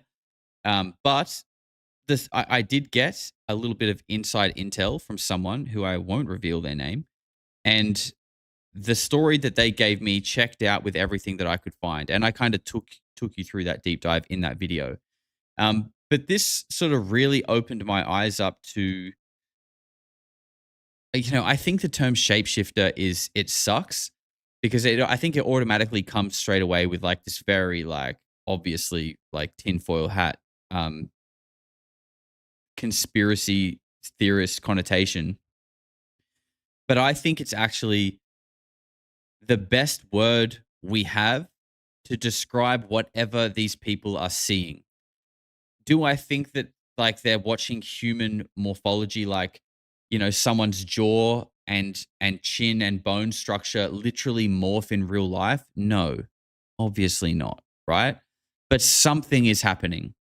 Whether it's like a super high, they're witnessing like a super high level of possession, and something is like coming through, because a lot of the times, again, in Billy Corgan's story, Juliette Bryant, the Epstein survivor, who I do cover in that video, talks about seeing the same thing happen with Jeffrey Epstein. And all of these people are talking about in these moments where they are climaxing. And do you guys remember the Kyle Odom manifesto? What did Kyle say? They are hypersexual. These beings are hypersexual, and they can overtake people's minds. There are, like, as crazy as this shit sounds, there are so many independent stories that track with each other. And again, I'm not trying to tell you that it's true, but we cannot deny,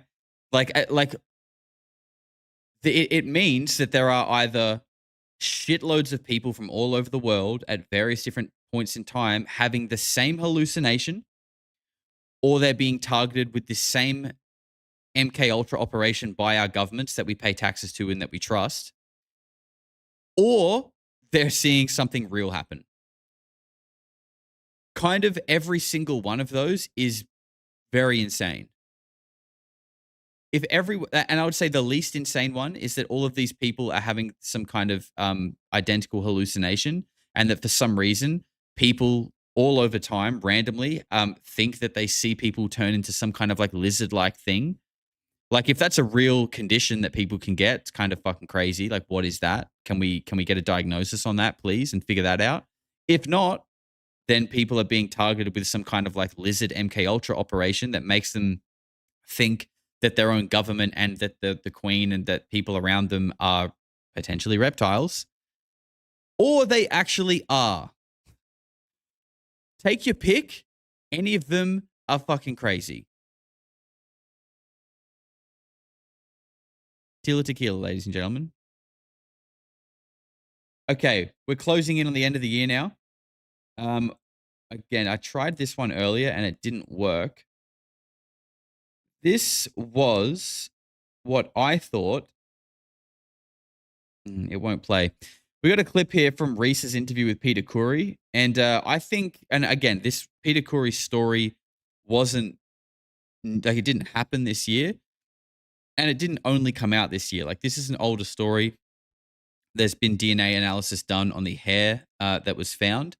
But I think out of all the sort of like experiencer testimony that kind of blew up this year is probably a better way to put it, I think this story is the most significant. And I want to just play you guys a clip from it when I can actually find it. And I've found it. And while it plays, I need to run to the bathroom very quickly. So this is, I believe, Sorry, bear with me, team. Bear with me. This one here. I'm sitting there and I'm hearing them communicate telepathically to each other. And then there's personal stuff that's been said to me, but it was so quick. Like I was thinking, it was like birds chirping when they're talking, to a point where you think, I'm not going to understand a word you're saying. And then you get the feeling you will, when the time's right, you will. And I'm just sitting there basically just thinking, this is bad enough as it is, and now you're giving me information in a split second, and I'm supposed to process all this.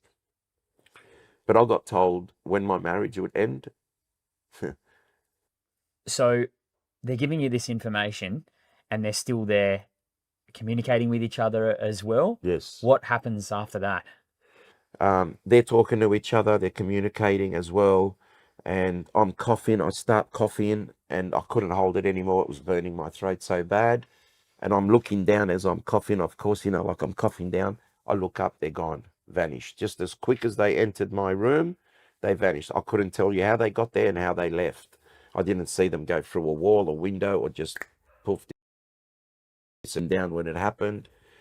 5, 6 years later, Bill, I get a call from Bill, and he's like, listen, have you still got that hair sample? I said, yeah, of course I have samples. I said, yeah, of course I have. And he said, look, I'm working with some colleagues who are biochemists, and, and they'd like to test the hair. He was sort of questioning me, thinking I'm going to say no way, because I don't want it tested. I don't want anything proved. And he said, look, the team's called APEG, and if you're interested, I trust them. If you want, I can do the testing, and I'll do it for free. But they want to DNA test the hairs. And, I jumped at the opportunity. Didn't even have to think twice about it. I said, yeah, mate, come and pick them up, and let's see what happens. Because I knew where they came from. I knew it wasn't from my partner or anything like that. So one day Bill came over, picked up the hairs, and then they went and did some testing. Then he came back another time with one of the scientists, and they took hair samples from me. They took hair samples from my wife at the time. Nothing matched that whatever they got in the DNA anyway. But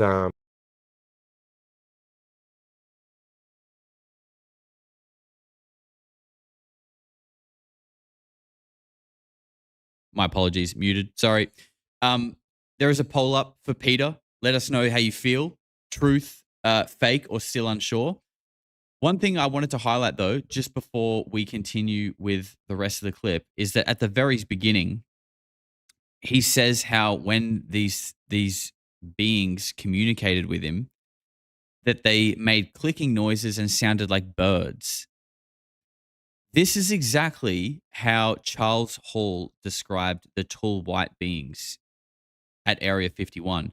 And I think it's important to highlight the fact that often people will confuse a tall white with a Nordic, because they kind of sound the same when we're talking about, potential alien species. But when you actually look into it, they are distinctly different. Now, a Nordic is like very human looking, like a Swedish, tall, blonde-haired, blue eyes. Someone Hitler would have absolutely loved. Maybe that was something to do with his fascination with the occult world. Who knows? Anyway, that's a different rabbit hole. A tall white is tall, but also translucently white skin, white hair, and like beaming bright blue eyes that are big, like eyes that are a little bit bigger than humans and extremely blue. This is a tall white versus a Nordic, okay? Similar, but different. And he has an illustration of the being that he had this encounter with, and it looks exactly like a female tall white. And there is the same idea of them communicating with these bird clicking sounds. It's interesting. I mean, Charles Hall is a interesting guy, like wild story that there are tall whites living out in Area 51. But who knows? Maybe Area 51 wasn't selected randomly. That massive range that is Area 51. Maybe it was put there because there was already something else there that needed to be sectioned off from everyone else. Who knows? Oh no. So this would have been 1990, probably 97 when this happened. And then all the testing that was done, I wasn't expecting too much. I just thought it'll come back human or, normal hair. And then one day Bill called me and he said, listen, we got some really strange results here. And he said, and we even got, when they did the nuclear DNA, because they tested the shaft of the hair, then the root of the hair. Yeah. And they got the completely different DNA where the root was tall, blonde, Scandinavian looking, So I believe it's a Gaelic Basque. Gaelic Basque. Rare yeah. ethnic group. That's right, yeah. And then the shaft of the hair showed the rarest Chinese mitochondrial DNA. Now, I had So there were two different individuals in the one hair. DNA in one hair. In the one hair. Now, that's impossible. Your hair, my hair will have that one. It'd be type one of hair. person. That's it. And then they went one further and they tested for the gene deletion, the CCR5, and they discovered that. And when I had there was a panel of researchers, some were from overseas that were here on conferences and that. They sat at a panel and I sat in front of them and they just hit me with questions for about 3-4 hours.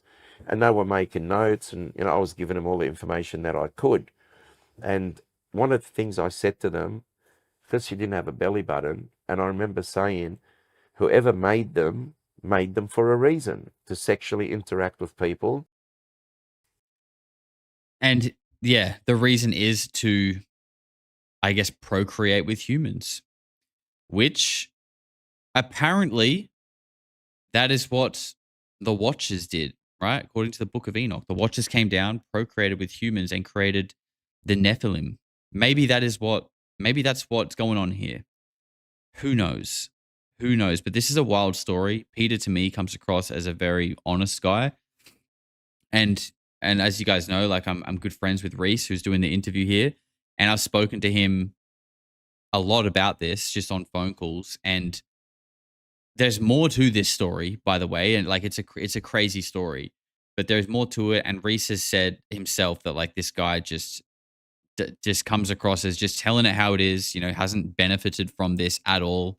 Yeah, I think there's a lot to it. So if you want to go check out this full interview, it's on Reese's channel, which is the UF Aussie. I think Reese did this interview, and then maybe like 2 months later, Peter Curry did one on Area 52 as well. So you can go and listen to Peter's story either on Reese's channel or on Chris's channel. But wild one.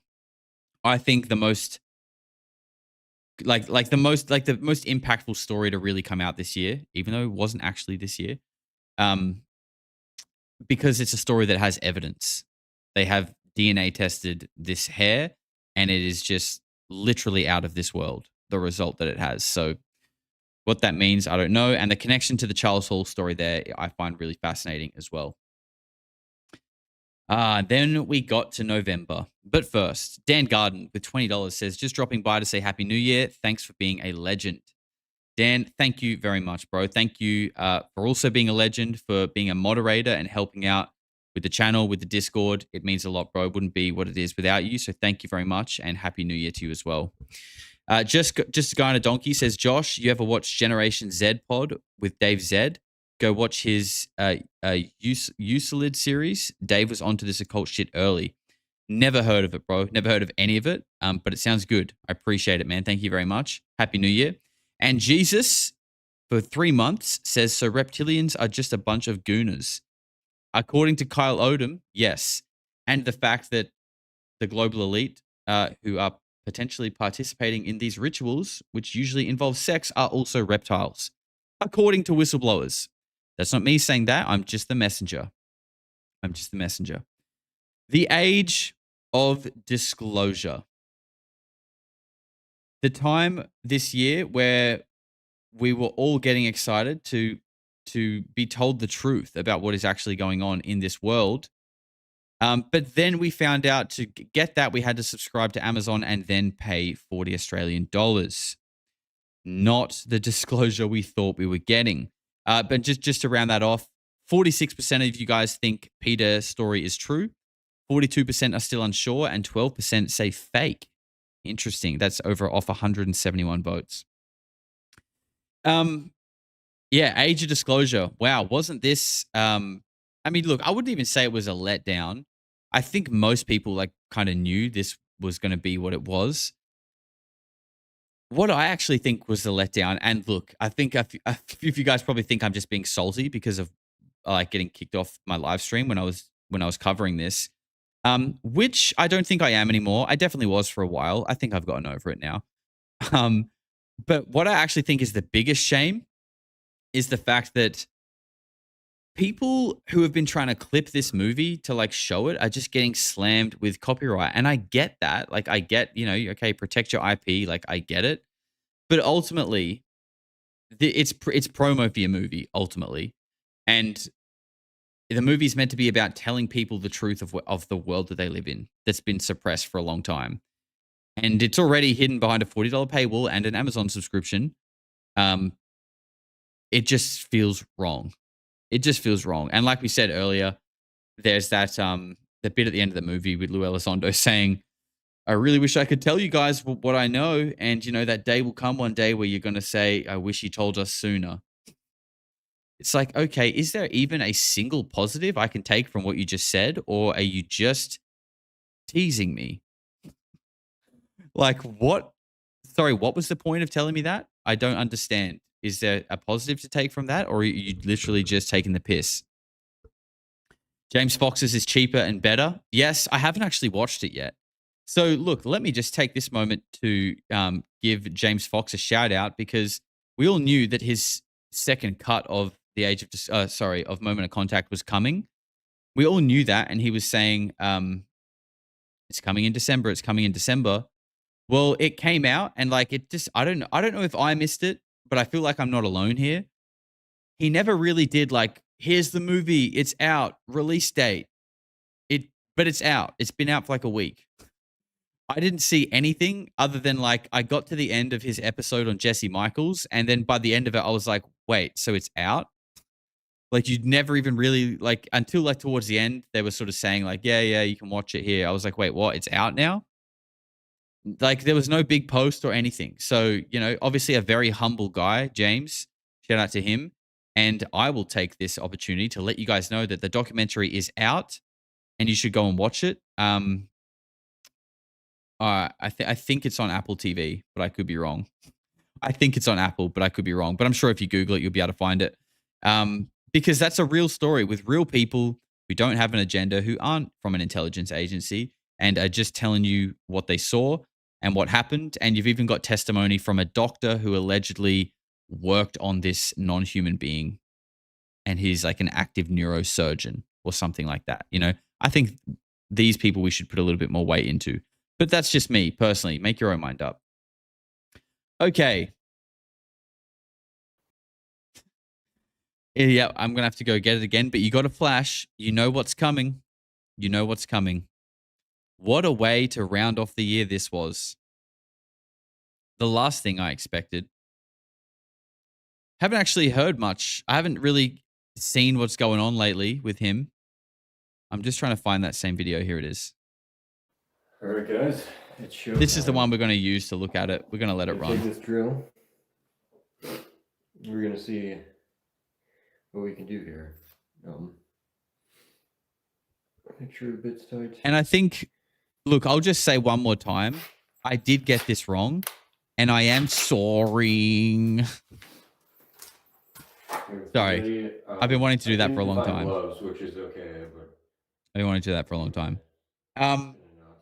No, look, I'm not sorry at all for getting it wrong, because I don't really think I did get it wrong, to be honest. I mean, it turned out to be a hoax for sure, but it was an investigation, right? Like, we were digging into this thing. So, it's like, what is happening? Like, it's like, if a detective was trying to solve something and the result was not what they thought it was, would you be like, you got it wrong? You'd be like, no, you solved the case. That's how I see it anyway. Yeah. And ultimately, it was a lot of fun. Bad idea.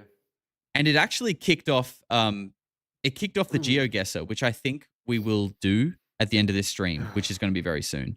We're going to do one round of GeoGuessr to get to see if we can beat the personal best. Look, it's full.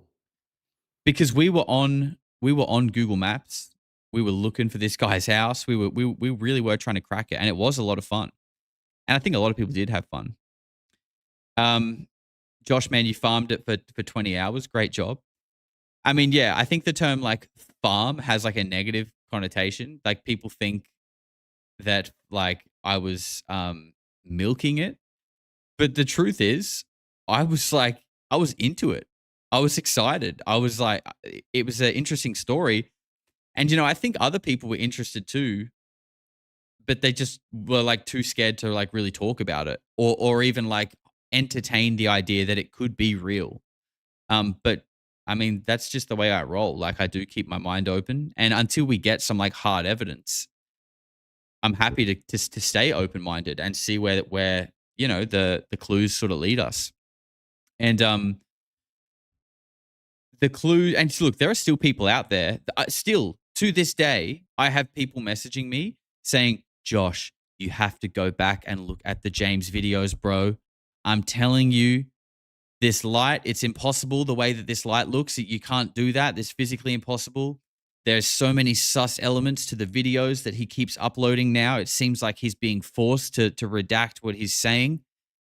And look, I have had a little look into it, and like, I honestly think that he is. Look, I can see where people are coming from to some degree. There are a few things that it's like, okay, that does seem a little bit weird. But I think based on what has played out, the highest probability outcome is that he, who is clearly pretty clever, right? You got to give him that. He is doing these weird little things intentionally to propagate the game. I really do think that. Because he's clearly quite good at doing that, right? He proved that. So now that there are these like weird little like things that like don't quite add up in his videos, and he's like acting a little bit strange, that would be the only way he could ever continue uploading on his channel, right? Because if he stops, if he goes, all right, you caught me, yeah, I did it, that's it, game's over, and then 2 weeks later uploads hey guys, welcome to my guide on how to Dremel a metallic tube. Like people are going to be like, fuck you, bro. We don't want to downvote. It's like, it's not going to work. You can't keep making content on that channel unless you wait like a year and you wait for everyone who got quite emotional about this to just like relax, and then maybe people will listen to you again. The only way you can actually continue uploading videos right now is if you keep some kind of mystery going and keep people hooked in. So I think that is the most likely scenario. But as always, maybe it's not. Maybe it's not. I don't know. I can't prove it. But if I was going to put money on it, that's probably what I would put money on, unfortunately. And I think the best thing to come out of all this is the fact that some of you guys... Wait, why isn't that going away? Man, the OBS is really playing up today. There we go. It is true that James, the creator of this story and hoax, and myself have never been seen in the same room together. I don't know. Is James even real? Did I create him with AI to just farm views and content for 3 days? Is this a grand conspiracy orchestrated by me purely to make money?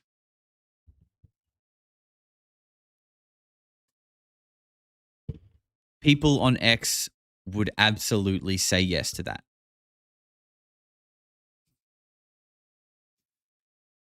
Distant cousins? Look, there are similarities. I can see it. I can absolutely see it. Here's your Agatha clone. God, get me out of here. Take me to Agatha, baby. I'm done. I think I'm done. Okay. Stevie gifted 5 memberships. Stevie, legend. Let's get some love in the chat for Stevie, my man. Attempted Human says, thanks for a great year. Thanks for doing the Looking Glass show. I listen to you every day while I'm at work. Thank you from a paddock in central Victoria. My man, shout out to you. I appreciate you. And that was a fantastic show as well. I really, again, I've said it many times. I want to get back to the Looking Glass stuff because I don't know, that topic just really, it's gripping. Beryl Markham, you little freak. Thank you for becoming a member. Sean Benson, celebrating 1 month, says, thank you for a great year of content, Josh. Weirdos, you're all awesome. Keep being weird. Ross, gasp. Scott Lowe, thank you very much for the $2, brother. All right, that wraps that up. Now, like I said, the good thing that we did get out of the James story was it kind of birthed the idea of playing GeoGuessr on stream, which has been a lot of fun. And that's what we're going to do. Now, if you don't know what it is and you want to stick around for a game, we're only going to play one. And it's basically a detective game. Now, instead of solving someone LARPing a UFO story on the internet, you just get dropped anywhere in the world. It could be anywhere randomly in Google Maps, and you have 5 minutes to figure out where it is. And you drop a pin on the map to guess where you are. And based on how close you are is how good your score is. Okay. And I have a really high score that I'm trying to beat. And you try and figure out where you are just based on what you can see, like clues, signs, cars, all this kind of stuff. It's a lot of fun. So I think we'll do that to wrap up the stream and wrap up the year. Stevie also says, with all due respect, Josh covered James mad early, like on James' 4th or 5th video. Polarity coverage of James was so much fun. Good times. Thank you very much, brother. And at the end of the day, you know, I want people to have a good time on this channel. I want to bring good vibes, positivity, and as we dig into the fact that the world is very, very strange. All right. Actually, I don't even have it prepared. God damn it. Okay, give me a moment. Give me a moment, guys. Again, go grab your coffees and your drinks.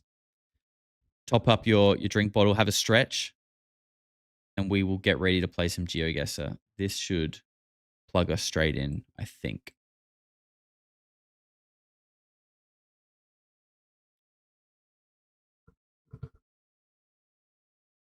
Window, GeoGuessr. Come on. And that actually looks pretty good.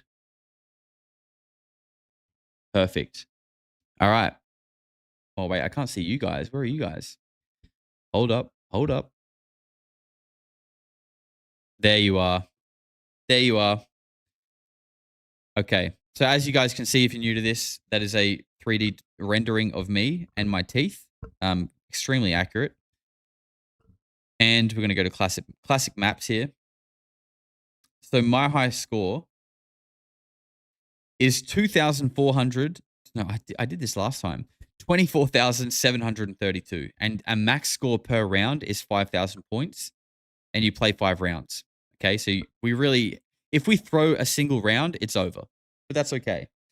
Zapparoo with $20 says, great job 2025, Josh. Look forward to 2026 with you. Care package treats to Suki. Thank you very much, Zapparoo. I appreciate you and all of your support, mate. I know you've been around for a long time, so I appreciate that. And Happy New Year. All right, guys, let's do this. Again, don't spoil it.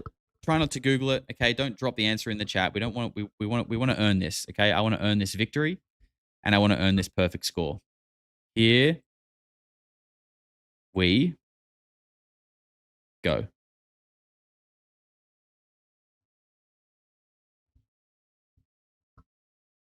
Oh. Okay, this is always a very difficult start.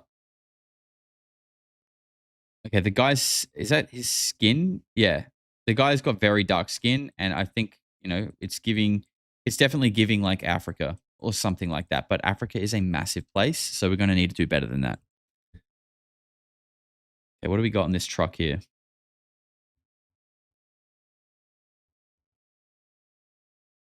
guy's skin doesn't look as dark.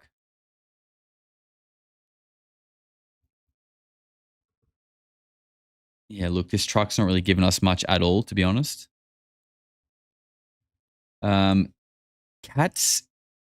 Katritsky. I've never heard of that. Kenya. Some people are saying Zimbabwe, Kenya.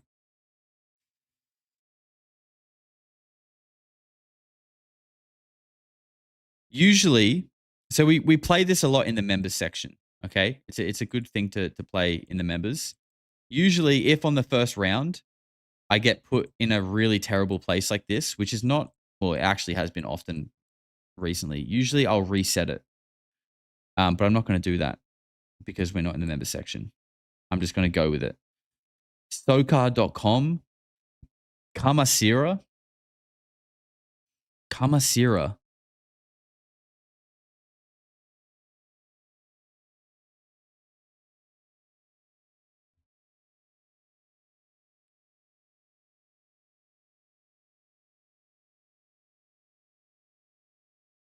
Katriki sounds Polish. Definitely sounds Polish. Look, I don't think we're in Poland.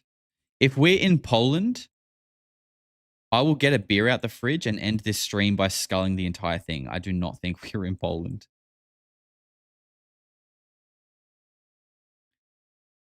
UTClogistics.com. Damn it. Usually websites are really good. If you can find a website, you get like a .au web address is really good. God damn. We are in trouble. It's Africa, I believe. I believe it is Africa too. Lucas says 100% Poland. My man is convinced. Wholeheartedly, this is Poland. This is a really hard one. They're not always this hard. What do we got here? Is that the same guy? No. Oh, okay. What do we have? Yeah, it's definitely some African language, but like, God, that's just not good enough. Africa is not good enough. I'm thinking like, yeah, Kenya, Zimbabwe, something like that. Let's have a look on the map, actually. We've got a minute and a half left. Ethiopia, Sudan, South Sudan. I reckon we're in like this region here. Even maybe like Tanzania. We're like somewhere there. From Sudan to Tanzania, I reckon is where we are. Brad says, I think it's West Africa in Mali. South Africa. I did think that for a moment, but I think this is, I mean, it could be rural, but I don't know.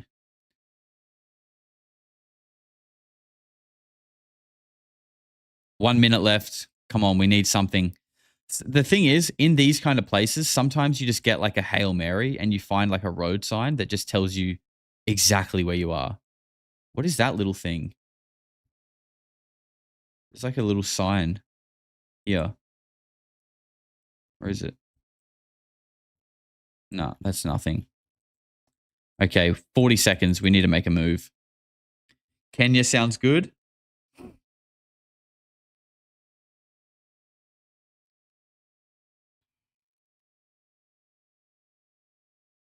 "25 seconds. Wow. Oh. Halto Fast. No idea. By the way, guys, just take a moment to think about how lucky you are that you don't live there. Okay, I think I'm going to go Kenya, like here. Oh, man. Senegal.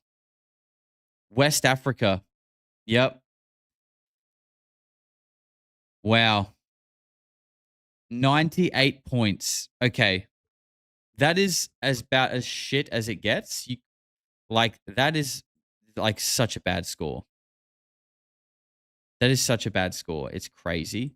But whoever said Mali, hats off to you. You guys were much closer. Do I restart? Or do we just send it? Let's see what the next one looks like. We're obviously not going to hit the high score on this one. This one looks a bit more achievable.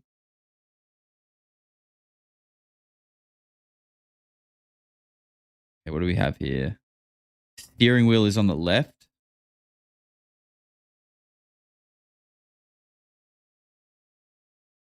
What is this like? Do you reckon this could be America? But like, it doesn't really feel like it, but kind of maybe. in like a very like remote part, or maybe it's maybe more European.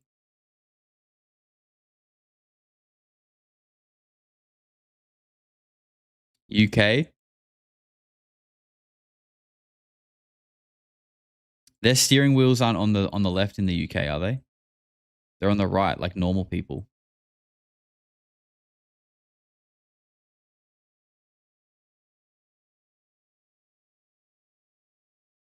That's a European number plate for sure.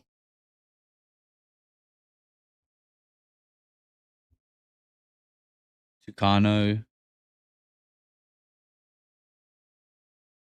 Bulgaria. Interesting shout. I could get on board with that, to be honest. I can see that. I can see where you're coming from. Eastern Europe. I'm leaning more towards Eastern Europe.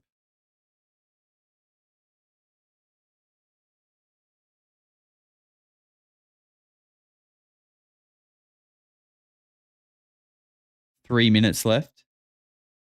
We need to get we need to get out of these little mud roads.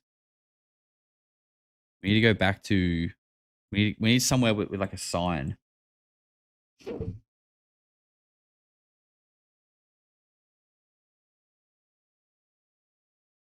Man, ain't nothing around here. Let's try this way.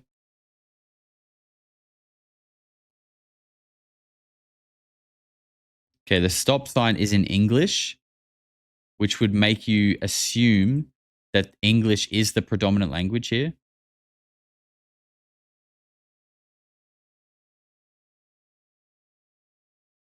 What does that say?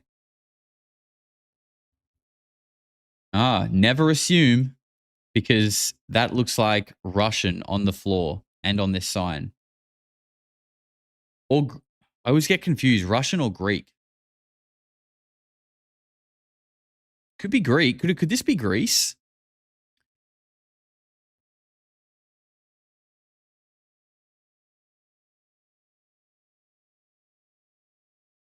That's Greek. I feel like this is Greek. That's my guess so far.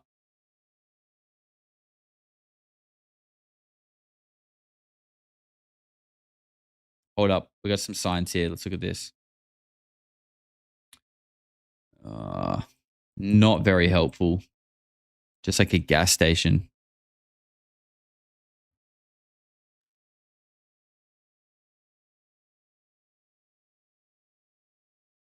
Romania is a good guess.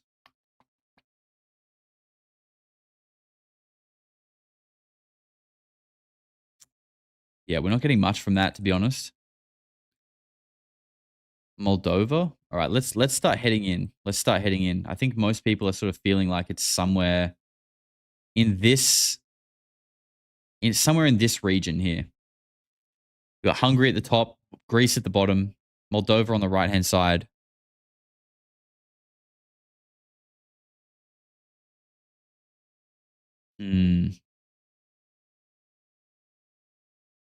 We could even just go for like a general guess if we can't find anything. Let's see what this truck says.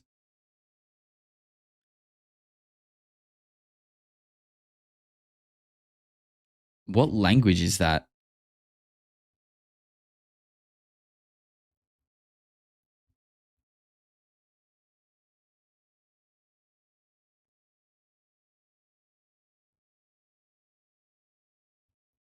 "30 seconds."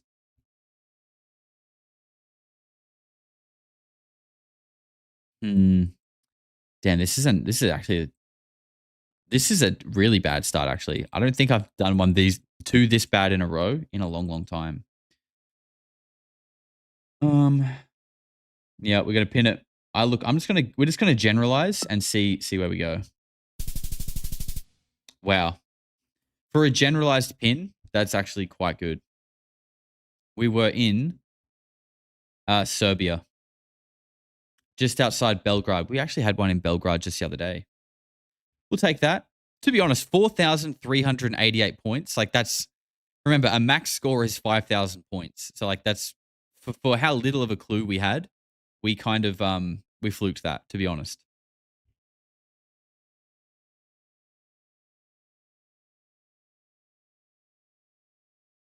Okay.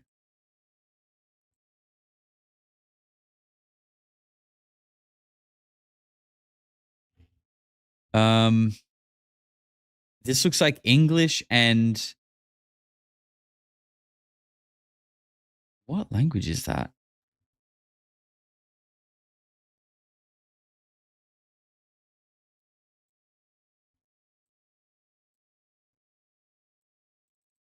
Oh, hold up, hold up.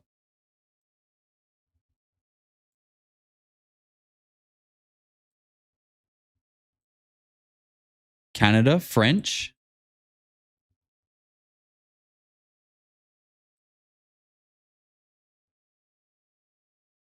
Yeah, okay. Canada. We're in French Canada. Or are we necessarily in French Canada? Or because Canada has French speaking cities, do you kind of label everything secondary French everywhere? Like, because this, you know, like this, like that kind of looks like British Columbia in a way. But you guys have major French speaking cities, so it would make sense that all over the country you also have French there.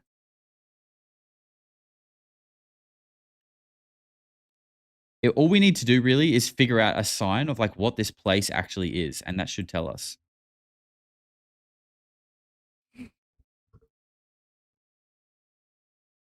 Jardin means garden in Spanish. At first glance, I thought it looked Spanish actually, but then also no. What do we got here? You are in Maple. Maple.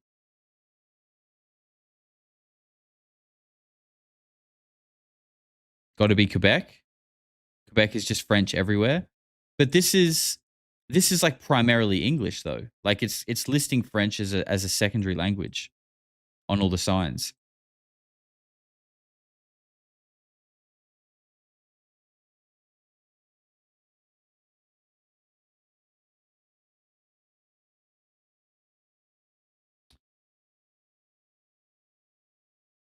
Yeah, I agree. It's definitely Canada, but where in Canada is the big thing? Because again, Canada's a massive place. If I guess like Quebec, and then it's like BC, I'm going to get no points because they're so big, so far away.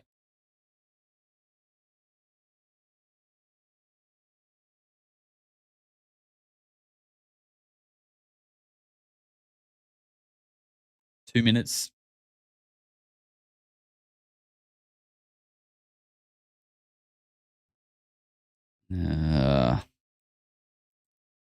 We can't get. Can we get down that road? No.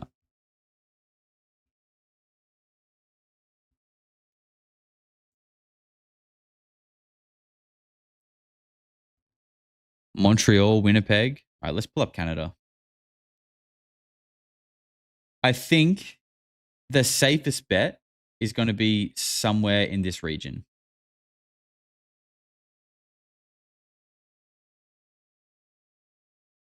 Like, I don't know. I'm leaning more towards here.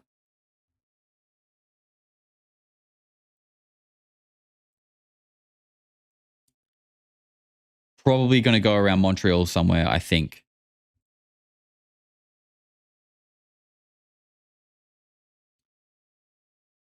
Man, the signs here suck.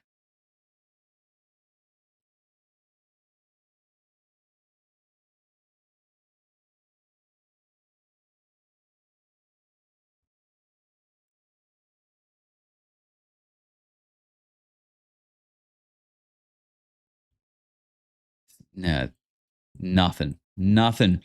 You are in birch, maple, cheddar, pine, oak. I guess these are just like sections of this park or something like that. I'm just going to stick with my gut here and go right here near Montreal. Oh my word. Wow. Wow. Why the fuck are they speaking French just outside Sheffield.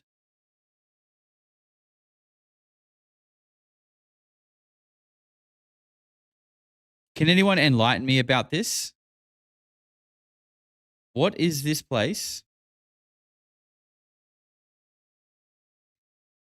Sherwood Forest. Center Parks. I'm shocked as well. This is, I love that, like, not the first time, but like I'm doing this very rarely on a public stream, and I'm actually shitting the bed harder than I ever have and getting like absolutely abhorrent scores. You got thrown, it's for tourists. But the thing is, like, you would think with a tourist place, they would have like French, Mandarin. Like Mandarin is like the most common language in the world. If it's for tourists, it would have like Mandarin, French, Spanish. It only had English and what looked like French, which is really weird. Start over? No, I'm not going to start over just because of time. But if you guys do enjoy this and you're not a member, we do play this a lot in the member section. And like I said, I do want to start playing some games on my other channel, which is Polarity 2.0, like live streaming and just hanging out, play some games. So we might do more of this over there. So if you're interested, sub to my other channels. They're linked below. But we'll just finish this off. We'll finish off the year on a GeoGuessr low. And like, to be fair, look what I'm working with. Like, what the hell is this?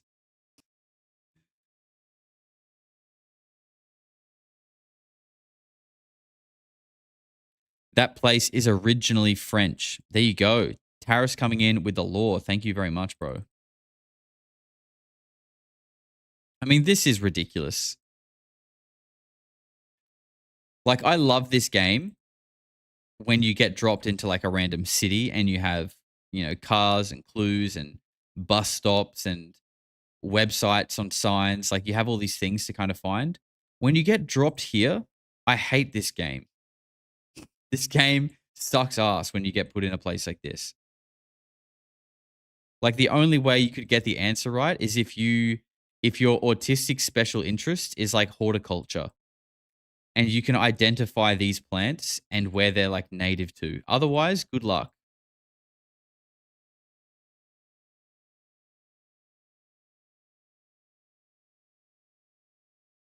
Mykonos. This feels a little too jungly to me to be Mykonos. Portugal, Italy. Yeah, perhaps.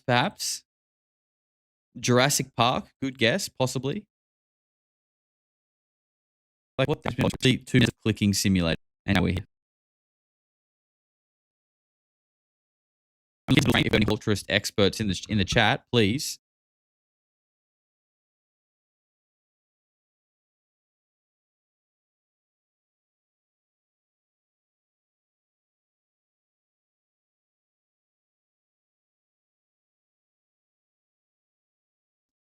By all means, help us out.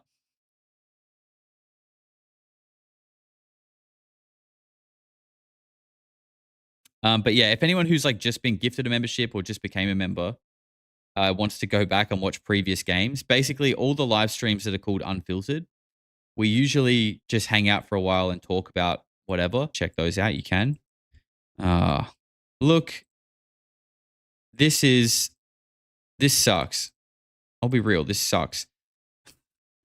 Look, there's mountains in the background. You know what? I'm going to go rogue here. And I'm going to say Costa Rica, and I'm just going to pin it. I'm going to pin it right here. Okay, look, not bad. Kind of the right region of the world, but in rural North Argentina. Like, how the hell am I meant to get that? Come on. All right, this is the last one, and wow, this has honestly been the worst handful of picks. I sound like I'm complaining a lot, but this really is shit. Like, again, we're just nothing.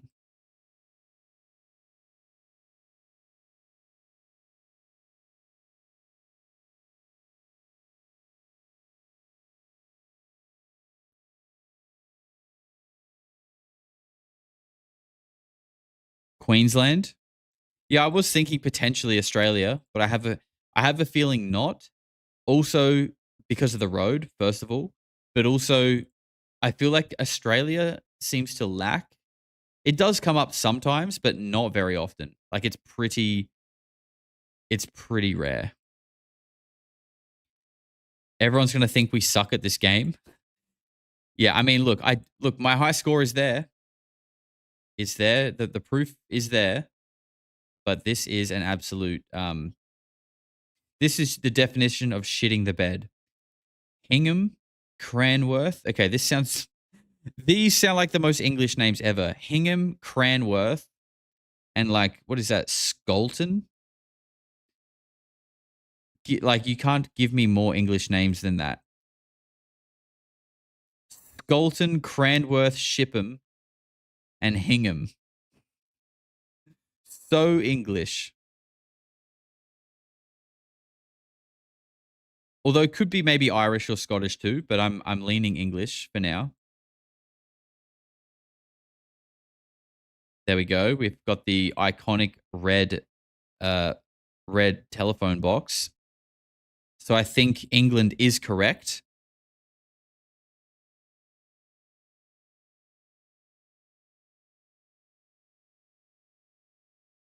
Ah, yes, a lovely walk through the British countryside.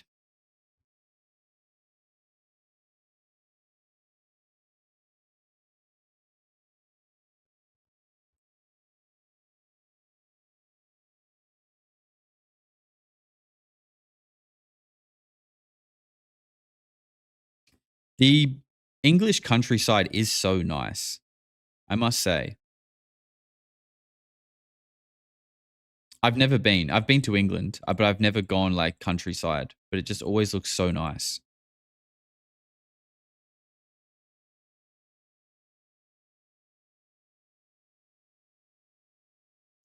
Josh, go get a beer on me. I will be going to have multiple beers as soon as this stream finishes, actually.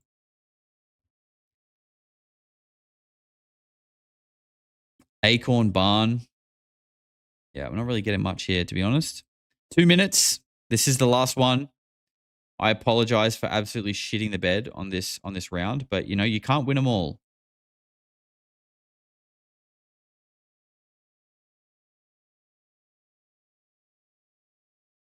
So pretty. Oh, look, sheep. Cute. Yeah, look. The positive is we got to take a lovely walk together through the beautiful English countryside. And isn't that what really matters? Isn't GeoGuessr really about the friends that we make along the way? Rather than getting so caught up in getting your personal best? Look at that. I mean, look at that. Come on. Is this the Windows XP background? What the hell? Look at this place. Everyone's getting so caught up about your highest score and no one is paying attention to this beautiful place that we get to walk through together. This is what really matters.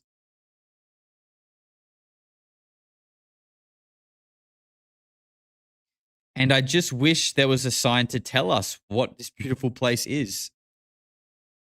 It would be lovely to know where we are. Oh my God, I found one. Norwich, Hingham, and Watton. Okay, Norwich. That's a Norwich. Come on, geography knowledge. Norwich. I feel like, oh, is it like Midlands to North? Or no, or is it down here? Southwest UK? Where is Norwich? Come on, 10 seconds. Oh, man, I can't find it. I'm just going to go up here. Damn it. Look, that's still a decent score, to be honest. 4,385 out of 5,000. We'll take that. We found that sign so late, though. And there we go. Wow. At least we got a bronze medal. Okay, we didn't get a participation award. We actually got an award. But still about 15,000 points off our max score. But that's okay. That's okay. We'll get there one day. Maybe that's my 2026 resolution, is to beat my GeoGuessr score.